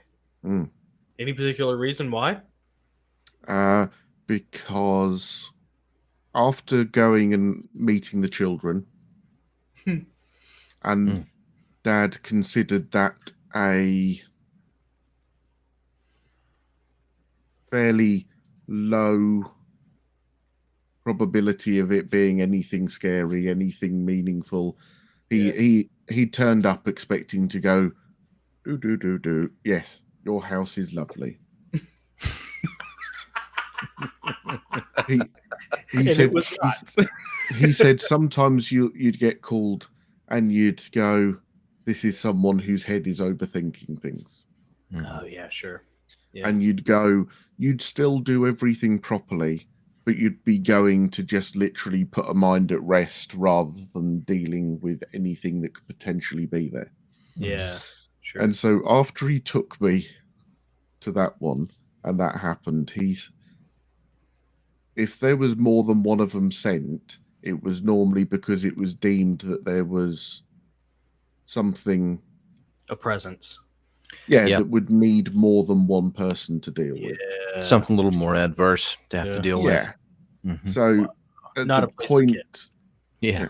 at the point of, well, no, I'm going to be there with somebody else. It was a no, you stay in the car. Wow. Yeah. So, did that happen pretty frequently where you 8 sat or in the 9 car? times. 8 or 9 times. Over how many years? 3. 3 years? That seems like a lot. Yeah. Mm. You'd remember those times. What'd you Wow. do in the car? Did Sudokus, There you go. crosswords, Tetris. or sat there going, I can nearly see over the fence. I wonder what this pedal does. What, And I can remember opening the door because I was going to sneak to the gate and peer in.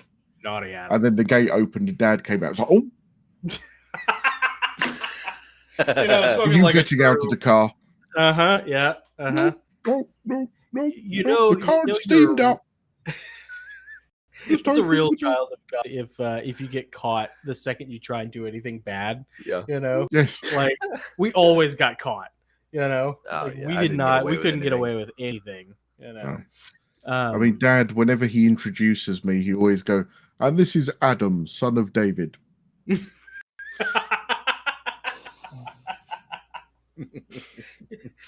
okay, I want kids just so I can introduce them that way. Yeah. That's hard. That'd be hard for me because my son is a junior. He's a second. Yeah. They should do it anyways. Just I should do see it. if you can weird people out. Do you This remember is Nick of Nick. Yeah. Son of Nick? Yeah. Nick McNick.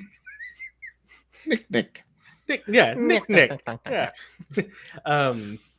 Do you remember what your dad was like whenever he would come back from those? Like, did he ever seem like kind of exhausted or frazzled or? Yeah, was he like, really. Yeah? Oh, I bet. Wow, man.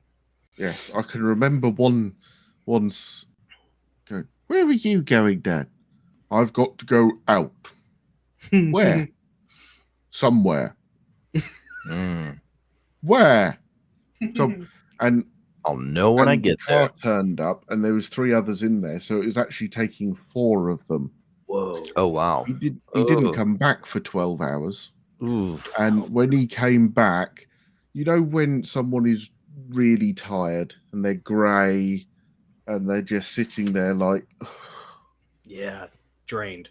How in Yeah. the world could he? I mean, even then, how could he sleep after going through something like that? he didn't. It used to take him 2 or 3 days before he was back to sleeping again. Oh, kidding. Jeez. Wow. So that means that there's an institution this is so fascinating because there's a world that obviously exists in the eyes of the Anglican Church, right? Mhm. And this is just speaking in the context of Yeah.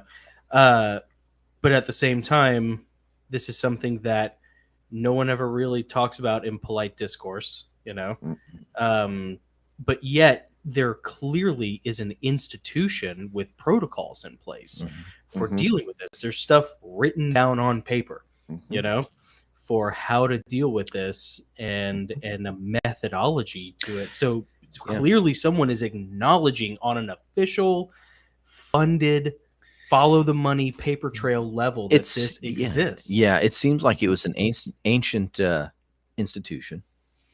Mhm. This I'm going to use evangelical terms, a deliverance ministry that existed for Yeah. centuries Sure. Yeah. before the Church of England was formed in the mid 1500s, as a parallel to the Catholic faith, but Yeah. they retained that deliverance ministry Yeah. that existed for, I mean, it goes all the way back to the New Testament, Yeah. but they retained it and retained the rights and the practice and, well, that particular ministry. Yeah. Mhm. And it exists even today. And it's, even even evangelicals and, non-denominational churches don't talk about it much, but those dudes are there. Yeah. As a matter of fact, on Blurry Creatures, they've interviewed 2 of those guys, Really? two separate episodes. Exorcists. Yeah. Really? Yeah. They won't, Protestant they don't or- use that term for themselves. They say, oh, I'm in a deliverance ministry. Yeah. They're Protestants. Oh, that's interesting. So that's Yeah. like the American Protestant nomenclature for an exorcist is a deliverance ministry. Yep. Oh, that's funny. Yeah, 'cause they don't want to call themselves the Exorcist. Right. Nobody does after the movie came out, Right. Yeah. But fair enough. Yeah. but that's what it is. I mean, whatever. That makes it cool, man. Yeah. You know? You're like a paladin. I don't you know, man. I mean, it might. Yeah, it's neat and cool, and those guys are warriors. But man, I couldn't do that. I'd No. never. No. Oof. Did See, you ever Dad think was about very following high into this? church. What's that? Dad's very high church. Yeah. That's what we class it as over here. So interesting enough, my grandfather and grandmother are both Catholics. Really? His parents.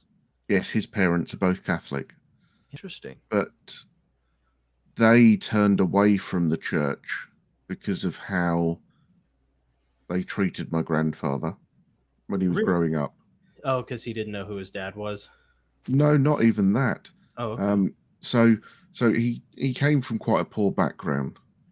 So there used to be a children's service and there used to be an adult service in the mornings on a Sunday. And my grandfather and his brother were both in the choir. But they could only afford as a family one pair of good shoes. Wow. So my grandfather's brother used to sing at the children's service because he was younger.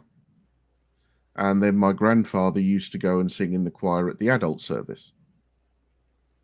And both of them used to get beaten with a switch by the nuns after the adult service every week for not attending both. Even though every week they were told, we cannot physically afford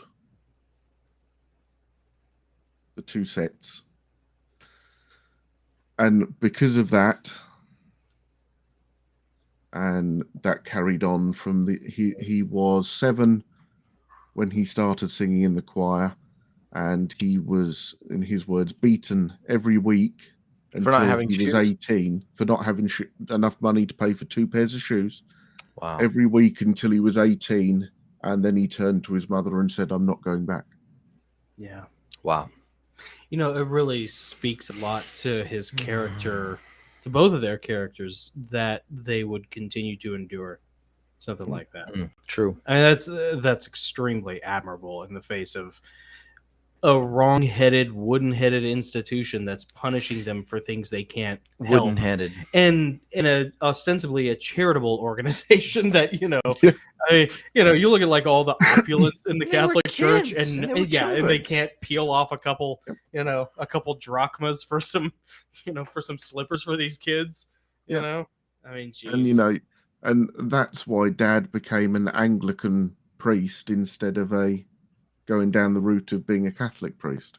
I think it says a lot about your dad that he would choose religion at all, because this is not something True. I'll stand on my own on this, but this is not something. The Catholic Church has a way of doing a lot of harm for the faith because of instances like that. And I don't know if it's just because it's a monolith or because it's the most popular form of Christianity per capita in the world.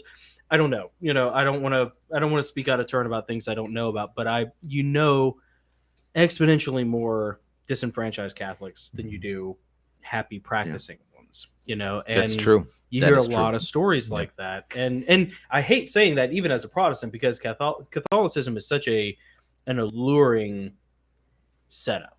It looks cool, you don't want to hate on it, and I'm not, but you hear a lot of stories about that, and I think it really says a lot to your dad's credit and your grandfather's credit that they were willing to stay in the faith. Yeah. I bet a lot of people would have become Catholics if it weren't for other Catholics. Yeah. Yes. Just the institution. Yeah. I mean, gosh, Man, that's crazy. Yeah. That's crazy. But your dad was still, what's interesting, commendable and interesting about Very your commendable. grandfather That's the word. is that he still grew up a man of faith. Yeah. And so much so that it influenced your father, his son, Yeah. to become a priest. Yeah. I mean, Yeah. the final, I say the nail in the coffin, but I don't quite mean it that way. But the final nail in the coffin for Dad becoming a priest was Dad suffered with cancer when he was younger. And he had a tumor on his face here, Really? and it took I think it's something like 12 operations to remove and then do the plastic surgery bit afterwards. Wow. And every single one of those surgeries, he said he went under the anesthetic to Jesus holding him in his arms. Oh, that's right. And that was the point. Dad went, no, I know what I need to do now. Yeah. Yeah. Wow. What a warrior, man. That is awesome. Yeah. Man. That's powerful stuff. No wonder, man. No wonder after all of those instances when he commits himself to that he's willing to go on and be an exorcist. And not have that be his qualifying thing, but as part of his duties as an Anglican priest. Is it standard issue if you become an Anglican priest in the Church of England that exorcism is a part of your official duties? Really? So is it like a volunteer, like Navy SEAL kind of deal? Or do they choose you? They seek you out. I think they choose you. Really? Wow. Dude, what's that conversation like? Yeah, really. I suppose there's two ways, isn't it? There's the way of, oh, you've got a lovely church here. Yes. Oh, it's very pretty. You're going to be an exorcist. And by the way, I do like how the frescoes go with the corners up there. What you've done with the flowers? or there's the man in the black trench coat and the big Van Helsing hat that knocks on the door. You are to become an exorcist, boy. Yeah, that's right. Which would you rather have, Adam? Dude, if Sean Connery showed up with a Van Helsing hat and said that to me. As Sean Connery turned up and said, you are going to be an exorcist. The church has chosen you. We know you're sensitive. The Lord's chosen you. You just I need love to that say accent, yes. Nick. You do that so well. Demons always whine about their best.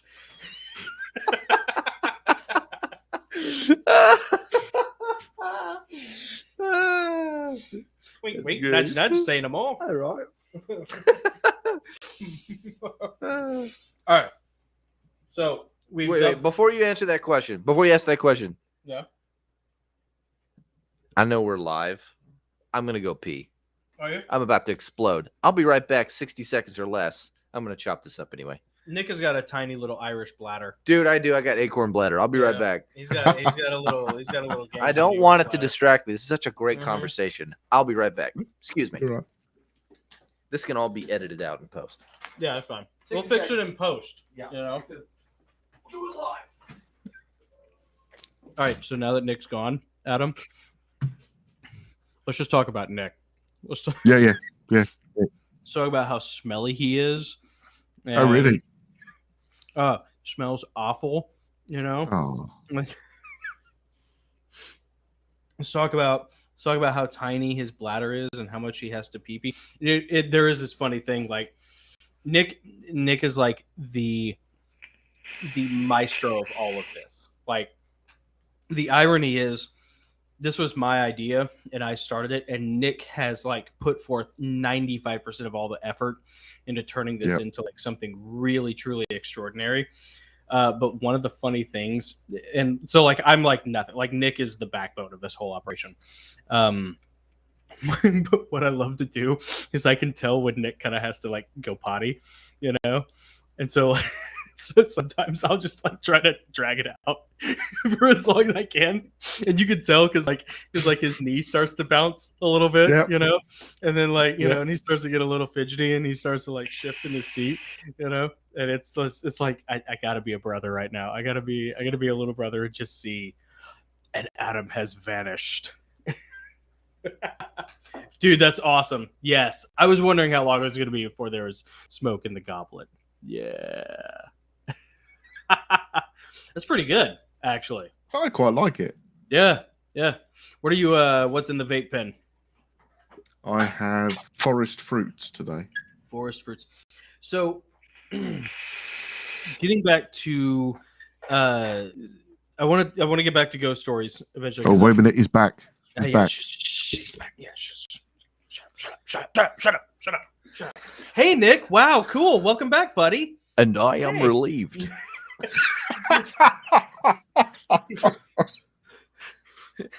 Your little pee-pee went okay? Had some pee-pee in your teepee? Fortunately, there were no casualties. Excellent. Excellent. Thank you. Excuse me. Thank you for waiting for me. Oh yeah, no, it's You want fine. some more? No, I'm good. Good. Thank you.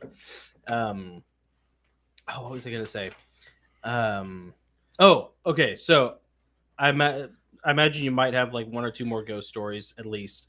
But before we went back to those, I wanted to ask you. We've talked about Harry Potter in the past, and like most people, there's a bit of a schism, where right. So Adam is not.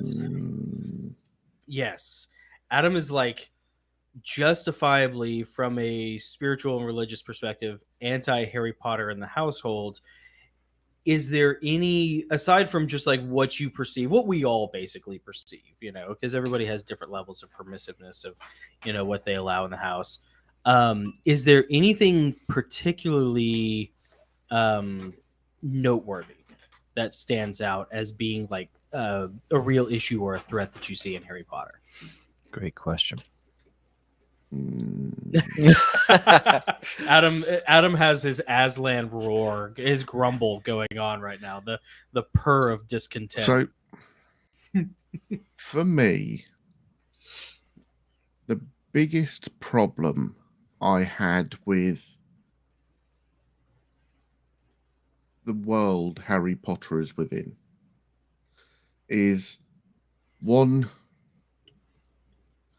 it's almost like they're likening Harry Potter to Jesus standing against the darkness. Yeah. But the darkness made Harry Potter who Harry Potter is well now. The darkness didn't make Jesus who he is. True. Someone higher made Jesus who he is. Yeah. The second thing I really dislike is the ministry. What do you mean by that? So the ministry of magic that oversees the world of sorcerers yeah. Gotcha. Okay. is so overbearing. So if you think of faith, if you think of faith in the Christian circles, you've got those people who are so strict about anything. But you know what? That's how their faith works. Likewise, you've got people who have got awesome faith, but are far less judgmental, far less poke with the stick, far less. And to me, the ministry was just like, step out of line and we're going to kill you. Draconian. Yes. Yeah. Almost the way they went about the ministry made me feel a bit like if you've got sorcery in Harry Potter's world, which is faith. Yeah. Oh, that's it was a good almost point. like you had the Spanish Inquisition going round everything else around that faith and funneling everybody into that small, tiny, teeny little ball. So that then there's no freedom of faith. Yeah. Because to me, you have to allow freedom within faith, just the same way God allows us freedom of free will. Yeah. Because if you don't allow freedom, then you're not actually looking at God. Yeah. God gave us free will for a reason. Yep. And if you're telling me, well, I've got to march down that road on the left side, only taking 23 paces, which have to be precisely 12.6 inches along, that isn't free will. Yeah. And actually, that turns into ceremony. And ceremony doesn't necessarily give you any connection to God. It just means that you sit there and you're going, yes, Yeah. yes, Yeah. Soulless And- drone. yes. And that's what it did to me. Yeah. And don't get me wrong, there was two little points in Harry Potter I thought were good. One point that I thought was good, and that was when he found his Patronus. Oh yeah. And Is that in to me- Azkaban? The third one? Yes. Oh, Yes. dude, that moment. Yeah, that's that's an awesome one too. And that was the one point that I sat there and went, see, if she'd have built the whole series along those premises, Yes. we'd have been there. I'd have been Yeah. there. I'd have been with her along the way, because at that moment he connected with who he was and with his faith in his family and Yeah. God. Yeah. And all of a sudden, his light shone and the darkness vanished. That's such a great point, because that is such a pinnacle. That is probably the most cathartic moment. I mean, maybe arguably in the whole Harry Potter series, Mhm. is when he finds his Patronus and he sees, and it's a white stag, which is very specific, but it's supposed to be his father. I mean, I think you find out later on that it's actually him, right? In the same movie, right? Doesn't he use a time? Yeah, whatever. But in that moment, it's exactly like, it's so logos driven. It's exactly what you're talking about, Adam. Where, yeah, it is this beautiful connective moment to everything that's good and holy. You know, and father driven and lineage. It's interesting that it's a white stag, though. There's like lore around the white stag. There is, yeah. C.S. Lewis used it as well, I believe, if I remember correctly. I think there's something in the Genesis 6 conspiracy about it. It's something that we'll have to ask Gary Wayne when we have him on next. There is a mythology. Do you know what it is, Adam? Well, even No, in I don't. Game of Thrones, they used it too. It wasn't the white. I don't know if it was a stag or if it was a white stag that was the house of It was Baratheon. I think. Baratheon. Yeah, Robert Baratheon's. Yeah, there is a medieval. I don't know if it's an Arthurian legend or what, but there is like a medieval English totemic connection to the white stag that exists. I can't remember what it is. Yeah, too, and No, I and just playing a little bit of devil's advocate around Harry Potter and the Ministry of Magic. What's interesting, and I agree with everything you just said, by the way.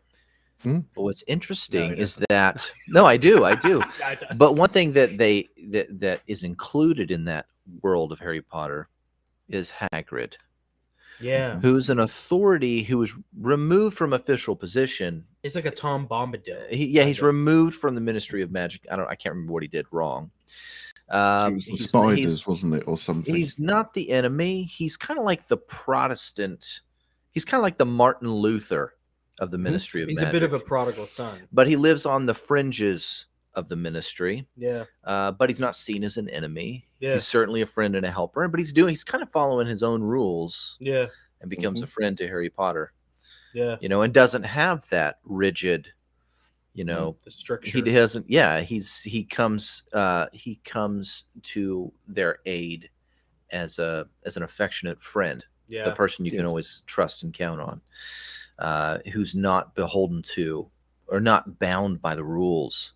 yeah. He's not going to let the rules get in the way of him doing the right thing. It on is a behalf of certain his friend. archetype. It's a writing trope. I don't know what it's called, but Gandalf was kind of like that in a way. Mhm. The kind of Yeah, maverick. very much.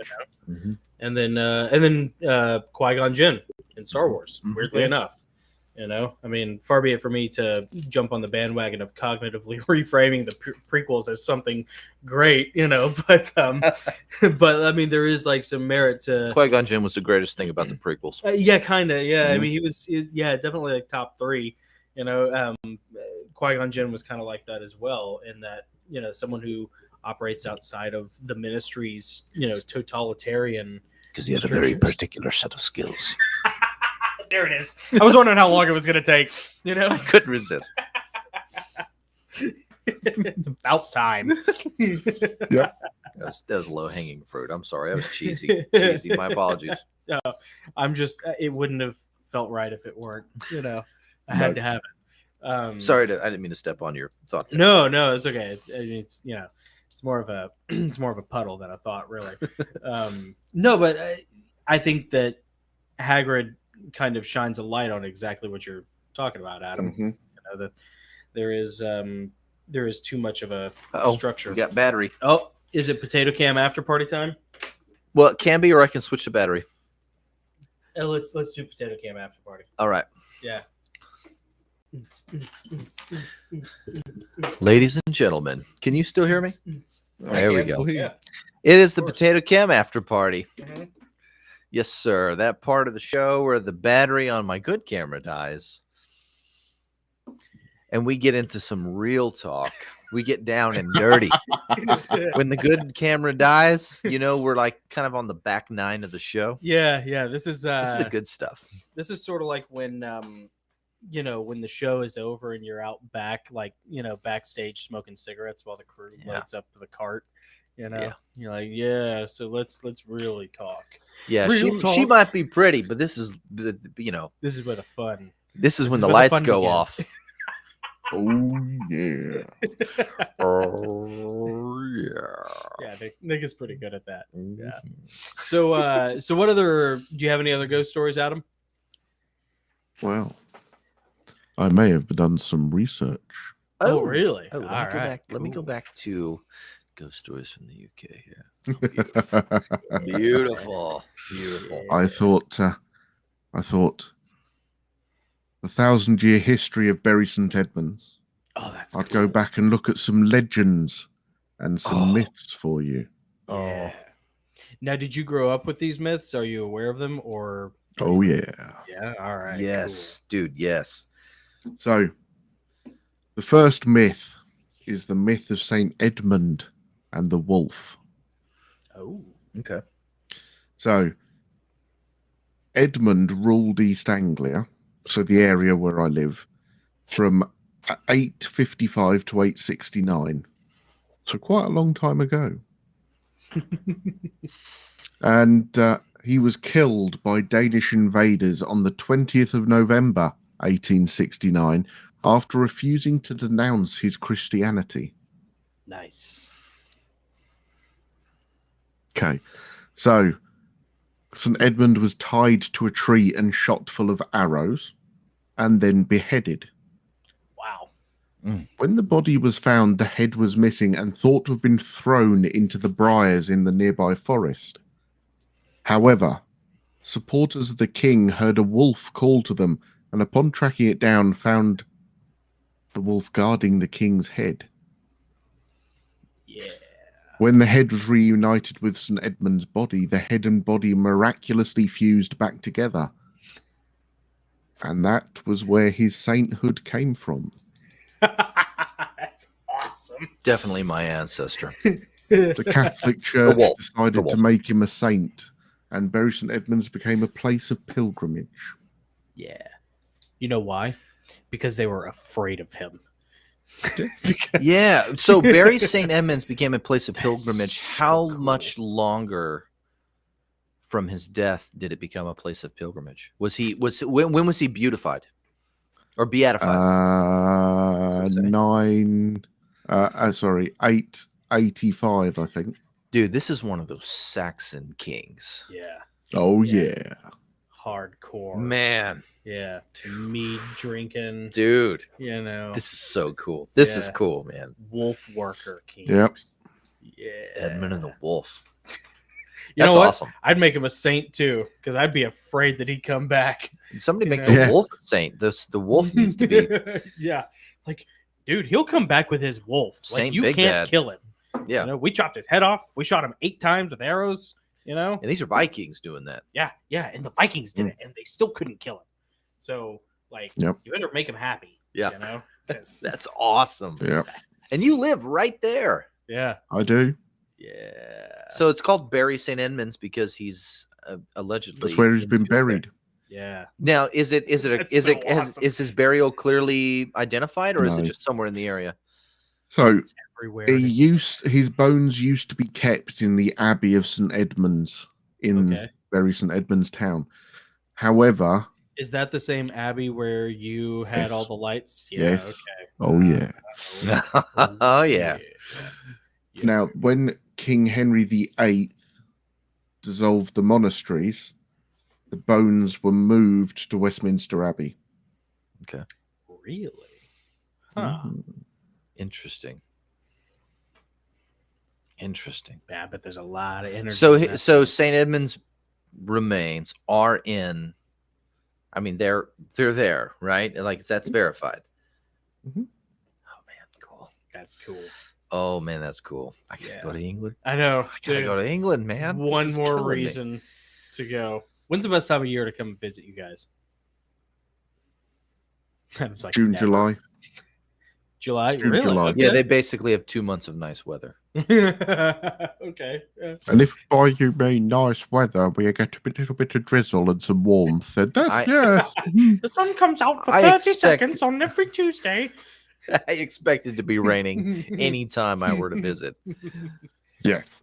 Yeah, it's always raining. That's fair. That's all right. That's fair. all right. Yeah. Man, yeah. Oh, man, cool. And then the next one I have for you. Yeah. Now, there's not much information on this one, but I couldn't resist but include this. Is the Brex Bigfoot. Oh, really? The what? Brex Bigfoot. Brex? Lurking in the forest and heaths of Thetford and Brandon lives the Brex Bigfoot. The month of June in 1986 was an unsettled month filled with electrical storms, unusual hailstorms and fog-filled nights.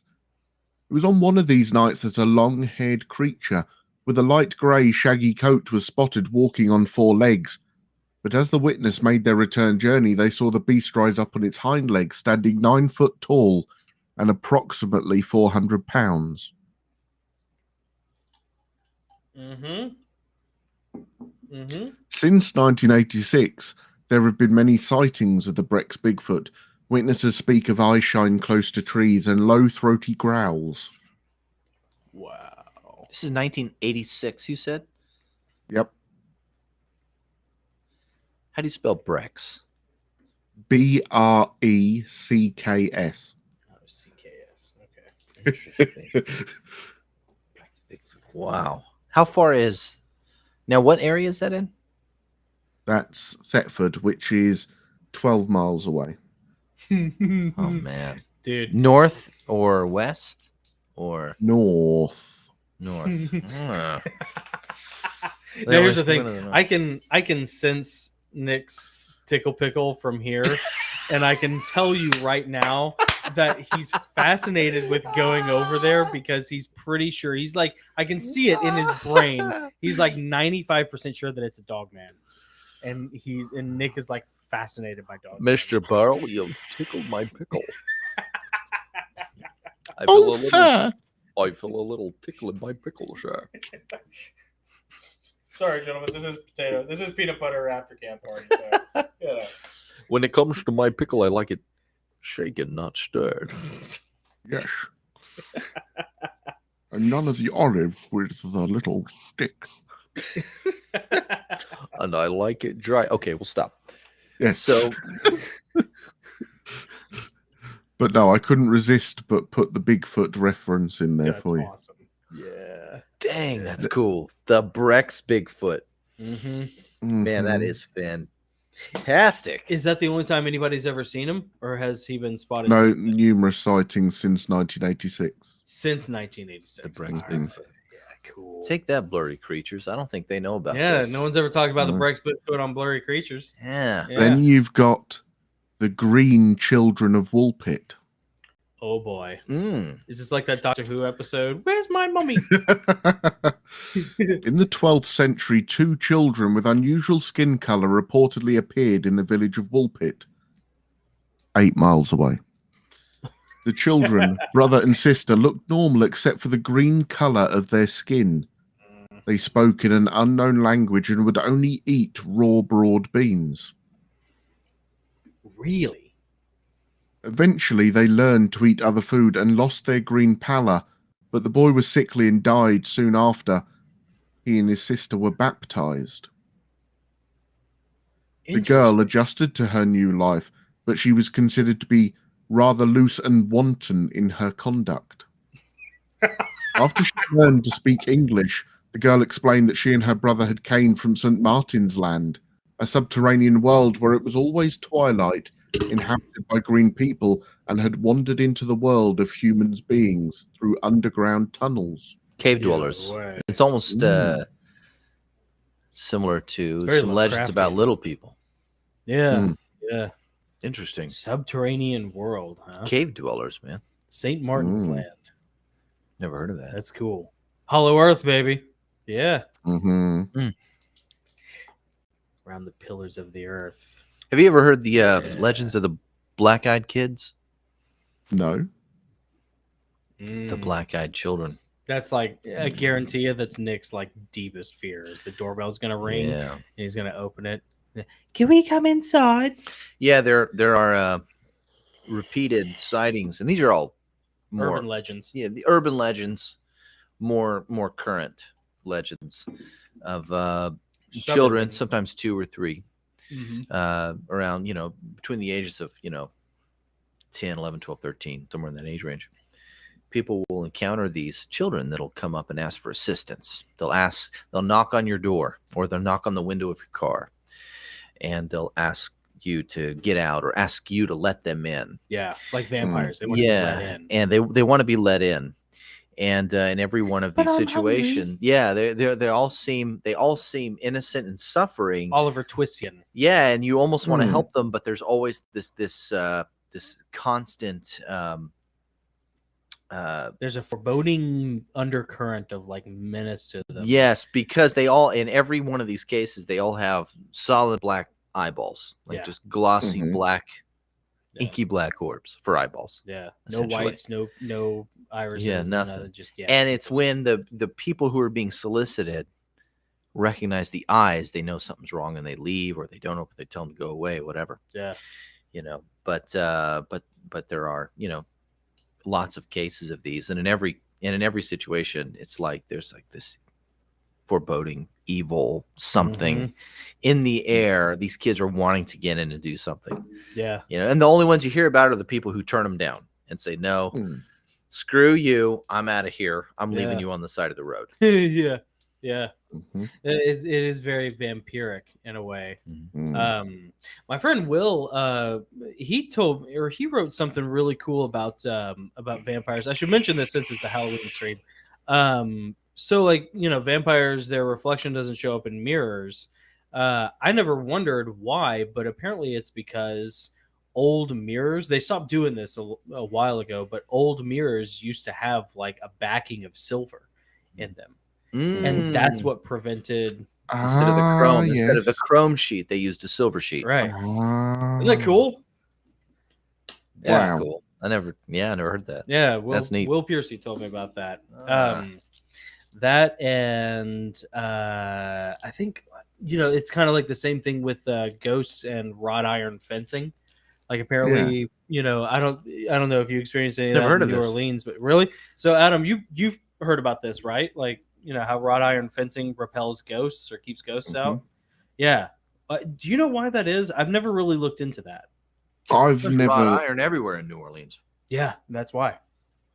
I've never looked into it, but yeah. Yeah, it's interesting. There's something about, I don't know where it comes from, but that's the reason why in a lot of these like really archaic places, you see a lot of wrought iron fencing. Well, you'd think they'd stop making the freaking caskets out of wood. Well, geez, dude, wrought iron fencing is expensive. You're going to build a wood casket and put it in a cement sarcophagus. Throw some cheap wrought iron in there. I'm not asking you to build it out of silver. I mean, what are you doing? You just, kind of seems like you're operating behind the power curve here. That's clever. So, what's the deal behind it? Did you look it up? So, in theory, Adam is so much more adult than we are. If ghosts do exist and they do use electromagnetic energy to manifest, then hypothetically, one could use a conductor of electricity such as iron to drain or ground out the energy from the spirit.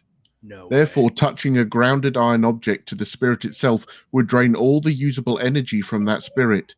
Based on this theory, many cemeteries, large buildings, or churches use wrought iron fencings to keep spirits in or out.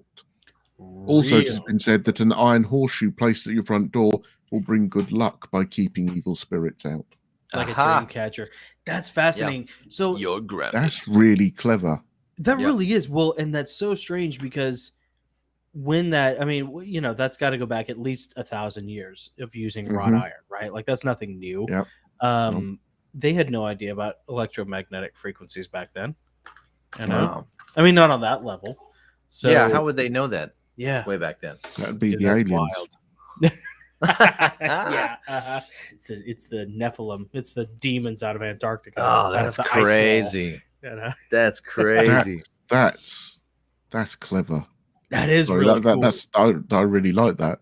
Yeah, I'm glad you looked that up, Adam. That's awesome. Thank you. All right, do you have any more ghost stories you want to share before we move on to typewriter one-offs? Oh, let's do typewriters.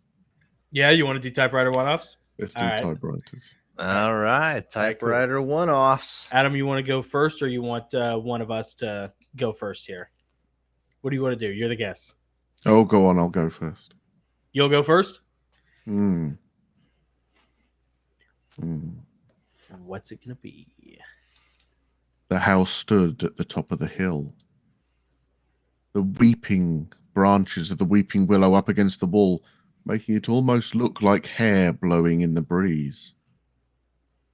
The friends had promised, made a pact sealed with blood from their palms, taken using Garing's penknife to stay in this building. During the day it did not look anything special, but at night, well, that was different. The windows seemed to be watching, and the door was always closed during the day, was suddenly open as soon as the sun went down. They approached quietly, each one trying not to be the first in line. It almost seemed as the wind came from the house in gusts, like breathing, getting more excited as they approached. They walked through the gate and towards the door, and a slight rustling from behind them caused them to turn. The fence, once 3 foot tall, was now as high as they could see, and the gate closed. A breath came again from the house, washing over them. Then, with a slight rumble, a tile fell, landing on Gary's head and smashing him out of existence. The children ran towards the shelter of the porch as several more tiles fell, impacting the soft turf before the house. As they reached the stairs, 3 of them made it, while another one was crushed, a shutter from an upstairs window landing on his head. Hesitantly, the children peered into the darkness behind the door. It seemed silent and still. The walls and floor painted a weird shade of red, almost like body tissue. They crept in, wanting to get away from the garden and the horrors witnessed. But as they entered, the door closed. The next day, a news broadcast was sent out asking for help tracing 4 children from the area. Police investigated, people searched. The world turned. The house watched and waited for its next meal. Yes. Nice. That is awesome. Just the thing kids need to hear before they go trick or treating. Happy Halloween, you little monsters. I'm gonna go knock on that door. Yeah, go knock on that door. All right. So okay, House of Leaves inspired. Yeah. Did you ever read? Did you ever read all of House of Leaves, Adam? No. No, Never heard of House of Leaves. What's that? I backed out. Like, no, okay, nope. House of Leaves was an overpraised book, but it had, at its core, it had a really cool idea, which is like, what if the house was like what if people moved into a house that was bigger on the inside than it was on the outside, Okay. and it was sentient in a way? Mhm. It was like that. And Adam's The other version one, is cool. the other one that I thought of when I was doing that was Event Horizon. Oh yes, Event Mm. Horizon. Oh, dude. Adam, is there anything that you like that I don't think is cool? I don't know, like, you know what I mean? Like, clearly we're related, you know? Yeah, obviously. Dude, That's that the thing. is you're so right, because when you talk about the walls looking like tissue, yeah. There's that one part Mhm. where the lightning strikes in Event Horizon, and it looks like an abattoir inside of, Yep. it's Yep. just chum everywhere inside. Oof. Yeah, And that's I a read good that movie. today, and she said, "Well, there's not much description in it." I said, "Doesn't need to be. It's worse if your mind makes the picture itself." It Yeah, really is. that's That's so true. That's right. That's Lovecraft really kind of angled onto that concept Mhm. really well. Of just what your mind can conjure is way worse than anything I could come up with as Yeah, the writer. put the framework there and let the mind see it. Yeah, Otherwise, you undermine the reader, or you underestimate the reader. yeah. Well, that's Yeah. the scary thing, man. Is like, what happens if the house isn't haunted because there are things in it? What if it's just like the house itself? And Yep. you can't, short of like a drone strike, Mhm. dropping a Hellfire missile on it, you can't, It's not that the house is haunted so much as the house is possessed. yeah. Mhm. Yeah. Yeah. What inspired that, Adam? Oof. It was Event Horizon that inspired that. It's like, I Yeah. can't do a ship. I can't do a ship, even though a ship would be cool. I want to do a spaceship. Well, you can't do a spaceship. They already did a spaceship on Event Horizon. All right, I'll do a house then. That's fine. Just don't make it look like a cathedral. Yes, not a cathedral, not an abattoir, not a funeral home. So, Not a castle. not a castle. Yeah. Oh, that's awesome. Yeah. Hopefully that makes hopefully some children will hear this and maybe rethink, go knocking on the spooky house at Halloween. Well, I'm rethinking going to a bakery right now based on the stories Adam's been telling. I'm Jeez. so jealous of Barry St. Edmunds, because like we don't have any What cool great stuff like this history. at our Kroger. Over 1,000 years of history, man. Yeah. It's pretty rad, Adam. Gotta say. Underneath the town itself, there is, I think, hundreds of miles of catacombs and tunnels that you can No crawl way. through. Wow. Really? Mm. Have you ever read did you read much H.P. Lovecraft? No. No. There's he was an American author, but he wrote with an English dialect, early 20th century. Everybody knows him now for the Cthulhu mythos, which is really good. But he's got one story. He's got a couple stories in there that I always really loved. One was called The Outsider. Mhm. And then the other one was called The Rats in the Walls. And Mm. yeah, dude, The Rats in the Walls, you would like The Rats in the Walls because it kind of plays on that same concept of like a guy moves to another, he moves to this place that he inherited that's in England. He's from America, but he moves across the pond. And it turns out that this place that he has is haunted, but there's ultimately, there's some really deep ancient historical stuff going on Mhm. that's really cool. And that must be a fairly common thing in England for there to be cave networks and catacombs underneath. Oh, yeah. That's cool, man. Yeah. The I mean, Rats in the Walls. When I was growing up, we lived in a little village called Hawley. Mm-hmm. And in Hawley, it's got one of the old mottes, the old sites of old castles where you've got the motte and the moat around the outside of it. Mm-hmm. And sadly, the castle was made of wood. So it was one of the yeah. very, very early Norman fortifications. Yeah. And it burnt down. Yeah. But there's still a tunnel that the archaeologists found from the site of the castle that goes to the moat. And they picked up the tunnel coming out of the moat and going to the church. Really? Wow. Yeah, that's cool. Do you ever get to explore stuff like that in England? It depends on whether health and safety think it's safe. Which is to say whether or not it's haunted. Gotcha. Mm-hmm. That's awesome. Which part of me goes back to that thing that they know there's something there. So is it that it's not safe, or that they don't want people to see? Yeah. Yeah. They don't want you to find out what's really there. I wonder. I wonder. Nick, you want to We'll see who goes next. you know, figure this out? Here we go. Rock, paper, scissors. 1, 2, 3, shoot. 1, 2, 3, shoot. Ah, Off you dadgummit. go, Nick. I won. Man, that's... Sorry, my microphone's really... Poor Nick's Noisy. got a hot mic. He's protesting. Yeah. All right, mine's Any short. excuses? Mine's short. All right. After Judas hung himself for betraying Jesus, the 11 disciples gathered to find a way forward.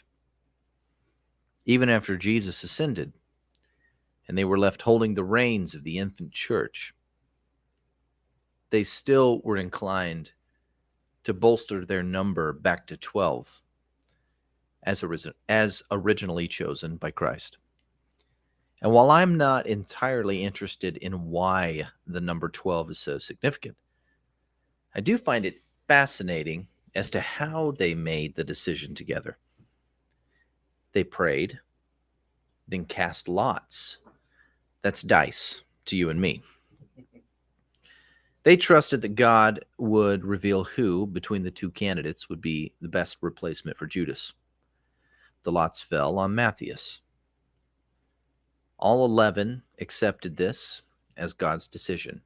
And while it may seem like a gamble to leave such an important decision to the fate of random dice outcomes, it really was genius. Here is why. When 11 men, all recognized leaders, gather, especially today in our Western culture, and they gather to make a critical decision, we expect them to vote with a majority or unanimity deciding the outcome. Why didn't the 11 disciples vote? Why did they cast lots? Because a losing minority would, or at least could, hold a grudge and splinter off. Yep. The casting of the lots put the unity of the new church first in its priority and left the decision to God alone. No one was disenfranchised, disappointed, or subjected to the risk of bribery. And much like the founding fathers of the United States, I marvel at the depth of wisdom comported by the early church fathers and covet their unified reliance on heaven to ultimately determine, come hell or high water, the fate of the church.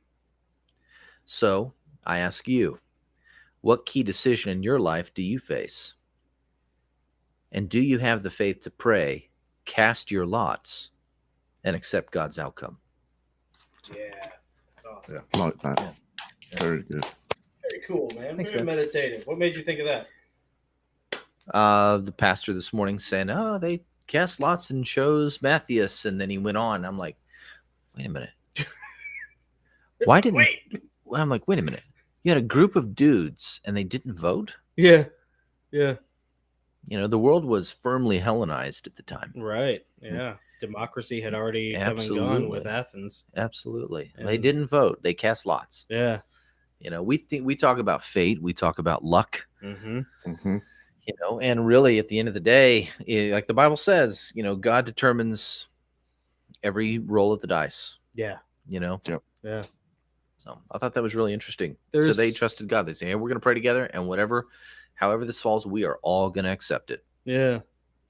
No. That's cool. There is something to just leaving it up to chance. Mhm. You know? Yeah, absolutely.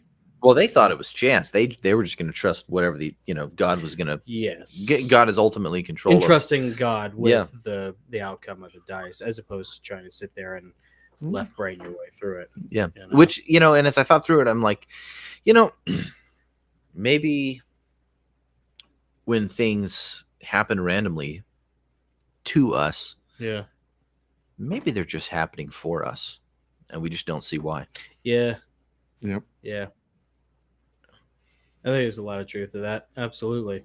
Yeah. Because that's a real struggle you get into of just like learning to let go, of just like, Mhm. you know what, I'm not going to force all of this. Like, this is, I experience that a lot in my day-to-day life of trying to get that 30,000 foot view and be like, all right, what is God trying to like pull Mhm. out of me? You know what I mean? Mhm. Like, instead of just being myopically, horse blindered into this scenario. Yeah. And what if So- it had been a vote and then things had gone horribly wrong? Yeah. The minority could blame the majority. It's your fault. You Right. voted for this And then guy. there's resentment, which is Yeah. the most Mhm. poisonous of all the, And the Absolutely. casting of the lots, everyone had to accept the outcome. So it forced their faith. It forced Mhm. faith. Mhm. Yeah. That's an Yep. interesting turn of phrase. It forced faith. Yeah. Yeah. Anyway, that's all I got. Your turn. Whatever. That sounds pretty lame. No, I'm just kidding. So mine's not scary in the traditional sense, but you will see how it is perhaps the most fear-inducing tale of all. Okay. Yeah. March 2004, Nashville, Tennessee. It's 10 o'clock on a Friday night, and I've just arrived at Cafe Coco, an overpriced, dingy little dive in the Midtown district that even then had become infamous for being a hipster commune. Being here is an embarrassment, but it's my friend's birthday, so I make no bones about driving 35 minutes north to see him. Neil turns 18 today, so naturally this is cause for celebration. Also, Neil used to smuggle coke and guns in high school, so while he can afford to be gregarious, I try not to test that by disappointing him. My opinion of Cafe Coco is well known, as are all of my opinions. But when a boy becomes a man, you let him choose, possibly for the first time in his life. I didn't drive much in those days, having work and home be so close, so a 35-minute drive was seen as quite the sacrifice, especially to Cafe Coco. When I arrive, our mutual friend, Will Abels, greets me at the entrance. "Hey, buddy," he exclaims with arms outstretched. He is clearly a little drunk. "About time you got here." I remind him that I got the call about an hour ago. "Yeah, well, we're relocating." "Ugh, to where?" I ask. "I just got here." Deja vu. I somehow managed to deflate and recoil at the same time in disgust. "Ugh, okay," I sigh.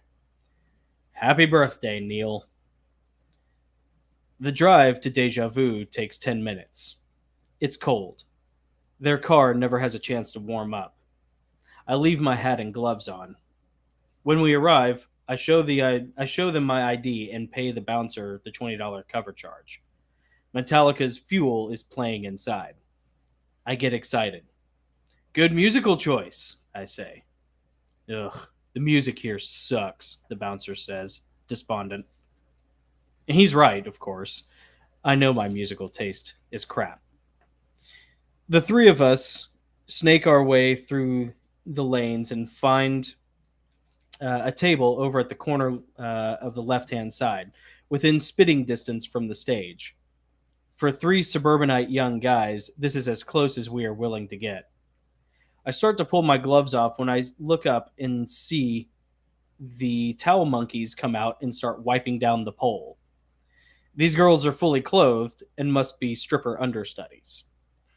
The fact that they have to mop up whatever grease, sweat, oil, and residue remains after a striptease compels me to leave my gloves on. "Hey, honey, don't you want to take your hat and gloves off?" a homely waitress asks me. "Nah, I'm good." I order a water, and Will, Neil, and I get comfortable. A couple of strip teases come and go. It's a pretty tame affair. Though I have nothing to compare it to, Nashville's strip club scene is pretty boring. After a while, the strippers line up on stage and then proceed to parade down onto the main floor, dispersing throughout the crowd in search of lap dances. It is in this moment that I have a mild existential crisis. I never got her name. She's probably dead now, or a professor at a university for all I know. But at the time, I simply knew her as the Predator. At approximately 5'11", with her hair up in a messy bun, this thin vixen of the night transited the floor before me like a lioness stalking the Serengeti. Well into the autumn years of her career, she had to be pushing her mid-30s. Though who knows, between meth and the low lighting, she could have easily been younger than me. She was in CrossFit shape before CrossFit was a thing, wearing nothing but stripper heels, body glitter, tattoos, and a C-section scar. As she walked in front of the stage before me, containing all the ferocity of a woman in her position, our eyes met. She never broke stride as we locked gazes, and she grabbed her bare crotch and yelled, "You want some of this, little man?" For the third time that night, I recoil in horror. My response, to this day, clear as a bell in my mind, was, No, ma'am," I stammered, shaking my head. She broke contact and moved on, a working girl whose clock was ticking. But I was frozen in that moment.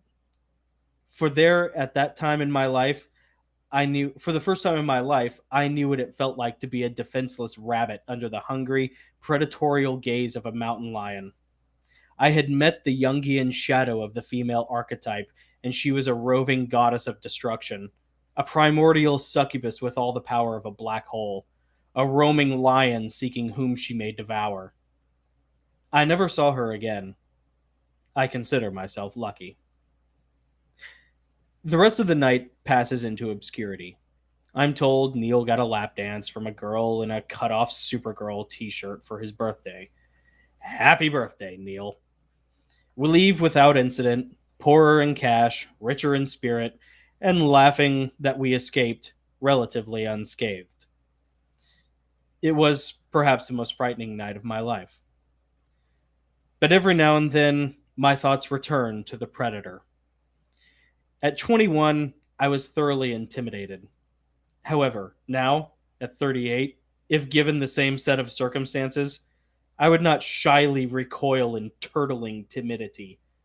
Now, after witnessing what I've seen and surviving much more, I would laugh raucously in the face of the Predator, flash her a $20 bill, and bark, "Do your worst. I'll break you, daddy's girl."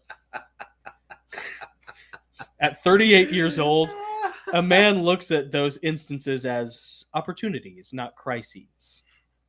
But you know what they say. Love, like adventure, is misspent on youth. You don't know the good times until they're gone. And that was my one and only trip to the strip club.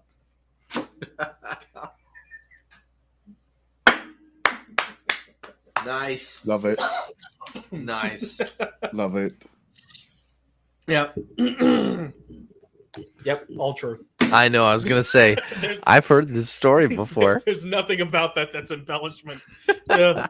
I was so that's mad when I got there at Cafe Coco, because it was like 10 or 11 o'clock at night, and I get there as soon as I show up. Like, Will is like, "Hey, Neil wants to go to a strip club for his birthday." I'm like, "Oh God!" Like, I'm not that guy. Clearly, I'm not. None of us are that guy. I don't care. Like, dude, this is so. But you know what?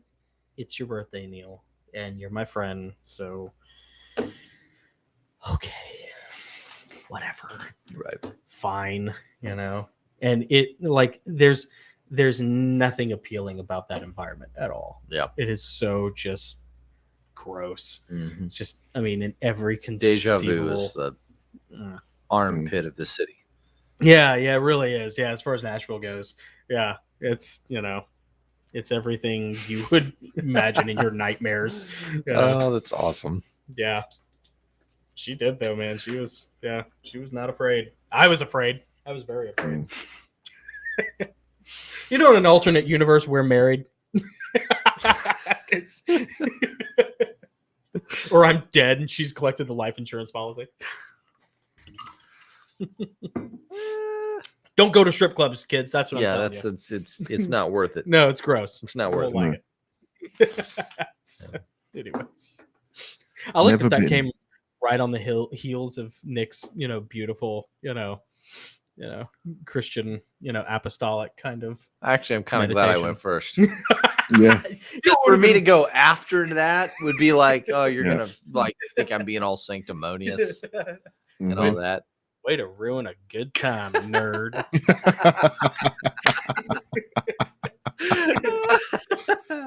That's great. Well, let's see. You want to run through everything that I know Adam's got to get to bed, dude. And, Yeah, I know. It's Adam, we gotta really be appreciate you hanging awful. in there, man. You've been a real treat. Yeah, Dude, what it's good. time is there? What time is it? 1:10. That's Oh one. my gosh! All right, let's burn through this. So, Nick and I are on Instagram, and Adam's on Instagram. Adam narrates. Nick the Goss writes. Heavenly Realms novels. Yep. We got T-shirts. You can. Yeah. Oh, yeah. By the way, if you made it to this part of the episode, yeah, you can get our T-shirts there. Yeah. That's our copy and Teespring. paste that. Copy and paste that. Yeah, the That's Gosslings great. Teespring. And even more importantly, subscribe Yeah. to this YouTube channel or the one on Rumble or Yeah. both. Yeah. Really, you'll see the full version of this on Rumble. This full version will be on YouTube only for a couple days, and then we're gonna start uploading segments of all these amazing stories. Yeah. And then of course on Spotify if you want to listen to it instead. Yep. Yeah. Give me 2 days and I'll have the podcast version live. And that's all I have to say about those things. More than enough time for Halloween. Oh yeah. Yeah. Oh yeah. Adam, let's see. You have a blog spot, correct? I have a blog spot, Yeah. Mr. Burrell UK at blogspot.com. .co.uk. That sounds right. Yeah. And then Adam, you have your own YouTube channel. Yes. Search Adam Burrell. Yeah. BURREELL. Yeah. That's also Oh, in the yeah. notes in the description of this video. Yeah, that's right. Down there. And Adam is, as we mentioned at the beginning, before Adam joined us, Adam is our illustrious narrator of all of our audiobooks. So if you want a quality, versatile, punctual, dedicated, extremely professional and talented and studious narrator, Adam Burrell, reach out to him on ACX. Hardworking man. Yeah, Adam is far more organized, disciplined, and hardworking than Nick and I are. Well, definitely me. He and Nick are cutting it pretty close, but Adam is great. We love having you. This has been awesome, man. Yeah, Thank man. you. It's great to see you again. I always love being here. That's awesome. Always. Good talking with you. It's never a real live stream Yeah. unless Adam's here. I know. So, and I like the goatee too. This is good. Yeah, this is almost like Bizarro, Adam. Yeah. This is from the Phantom Zone. It's like Doctor Strange looking. Mhm. It's good. Yeah. It's just so Yeah, so well manicured. I Yeah. like it. it's got a menace to it. Yeah. You put me to shame, sir. Let's see. Is there anything else we need to mention? No, I before, don't think so. Before we get out of here? Good. No. You guys have a great Halloween next week. Yeah. Hope you enjoyed it. And we're gonna have Ghost. I'm gonna do a segment each night. Yeah. A different story each night this week, and then of course we'll do we'll have a couple come out on Halloween and through the week next week as well. Cool. And I think that's it. And then we'll be back on November 7th with Natasha Rollins. Oh, that's right. Rawls. Yeah. Natasha Rawls. Josh Rawls. Yeah, Yep. typewriter Cool. lady out of Memphis. Typewriter Yeah. aficionado and author. Ooh. Oh, cool. Yep. Okay. Yeah. Cool. Yep. Sweet. Yep. Awesome. Cool. And then the week after that, on the 14th, it's Gary Wayne. Oh, that's right. Yeah. Gary Wayne round 2. Yeah. It's gonna be fun. Ding, Dude. ding. Yeah. Dude, Gary Wayne. Man, it's gonna get deep. It's gonna be very interesting. Nick's got another little tickle. I can tell. Yep. Yeah. Yep. Yep. Hey, the last one was amazing. So The guy's a wealth of knowledge, man. I can't Oh, wait he to is, dig yeah. even deeper. Hey, and if there's like specific things that you'd like to ask about, Yeah. let me know. Yeah. Because his research covers, you name it. It's gonna tie into his research. So anything arcane, anything spiritual, historical, or conspiratorial. We got to find out about that white stag. Yeah, that'd be interesting. Yeah, that'd be really interesting. Yeah, Adam. Yeah, if you think of anything that you want us specifically to mention, please don't hesitate. I'll put the list together. Yeah, there you go. Think about it, pray about it, get back to us. Think about it, pray about it, cast some lots. Cast some lots. That's right. And however the lots lie, just let me know. All right, everyone. All right. Well, thank you for watching, and Adam, thank you for joining us. We love you, bud. You're awesome. Man. And you can't hack a typewriter. I am Jonathan. I'm Nick. And that's Adam Burke. Yeah. That's Adam, and we are the Gosslings. Happy Halloween, everybody.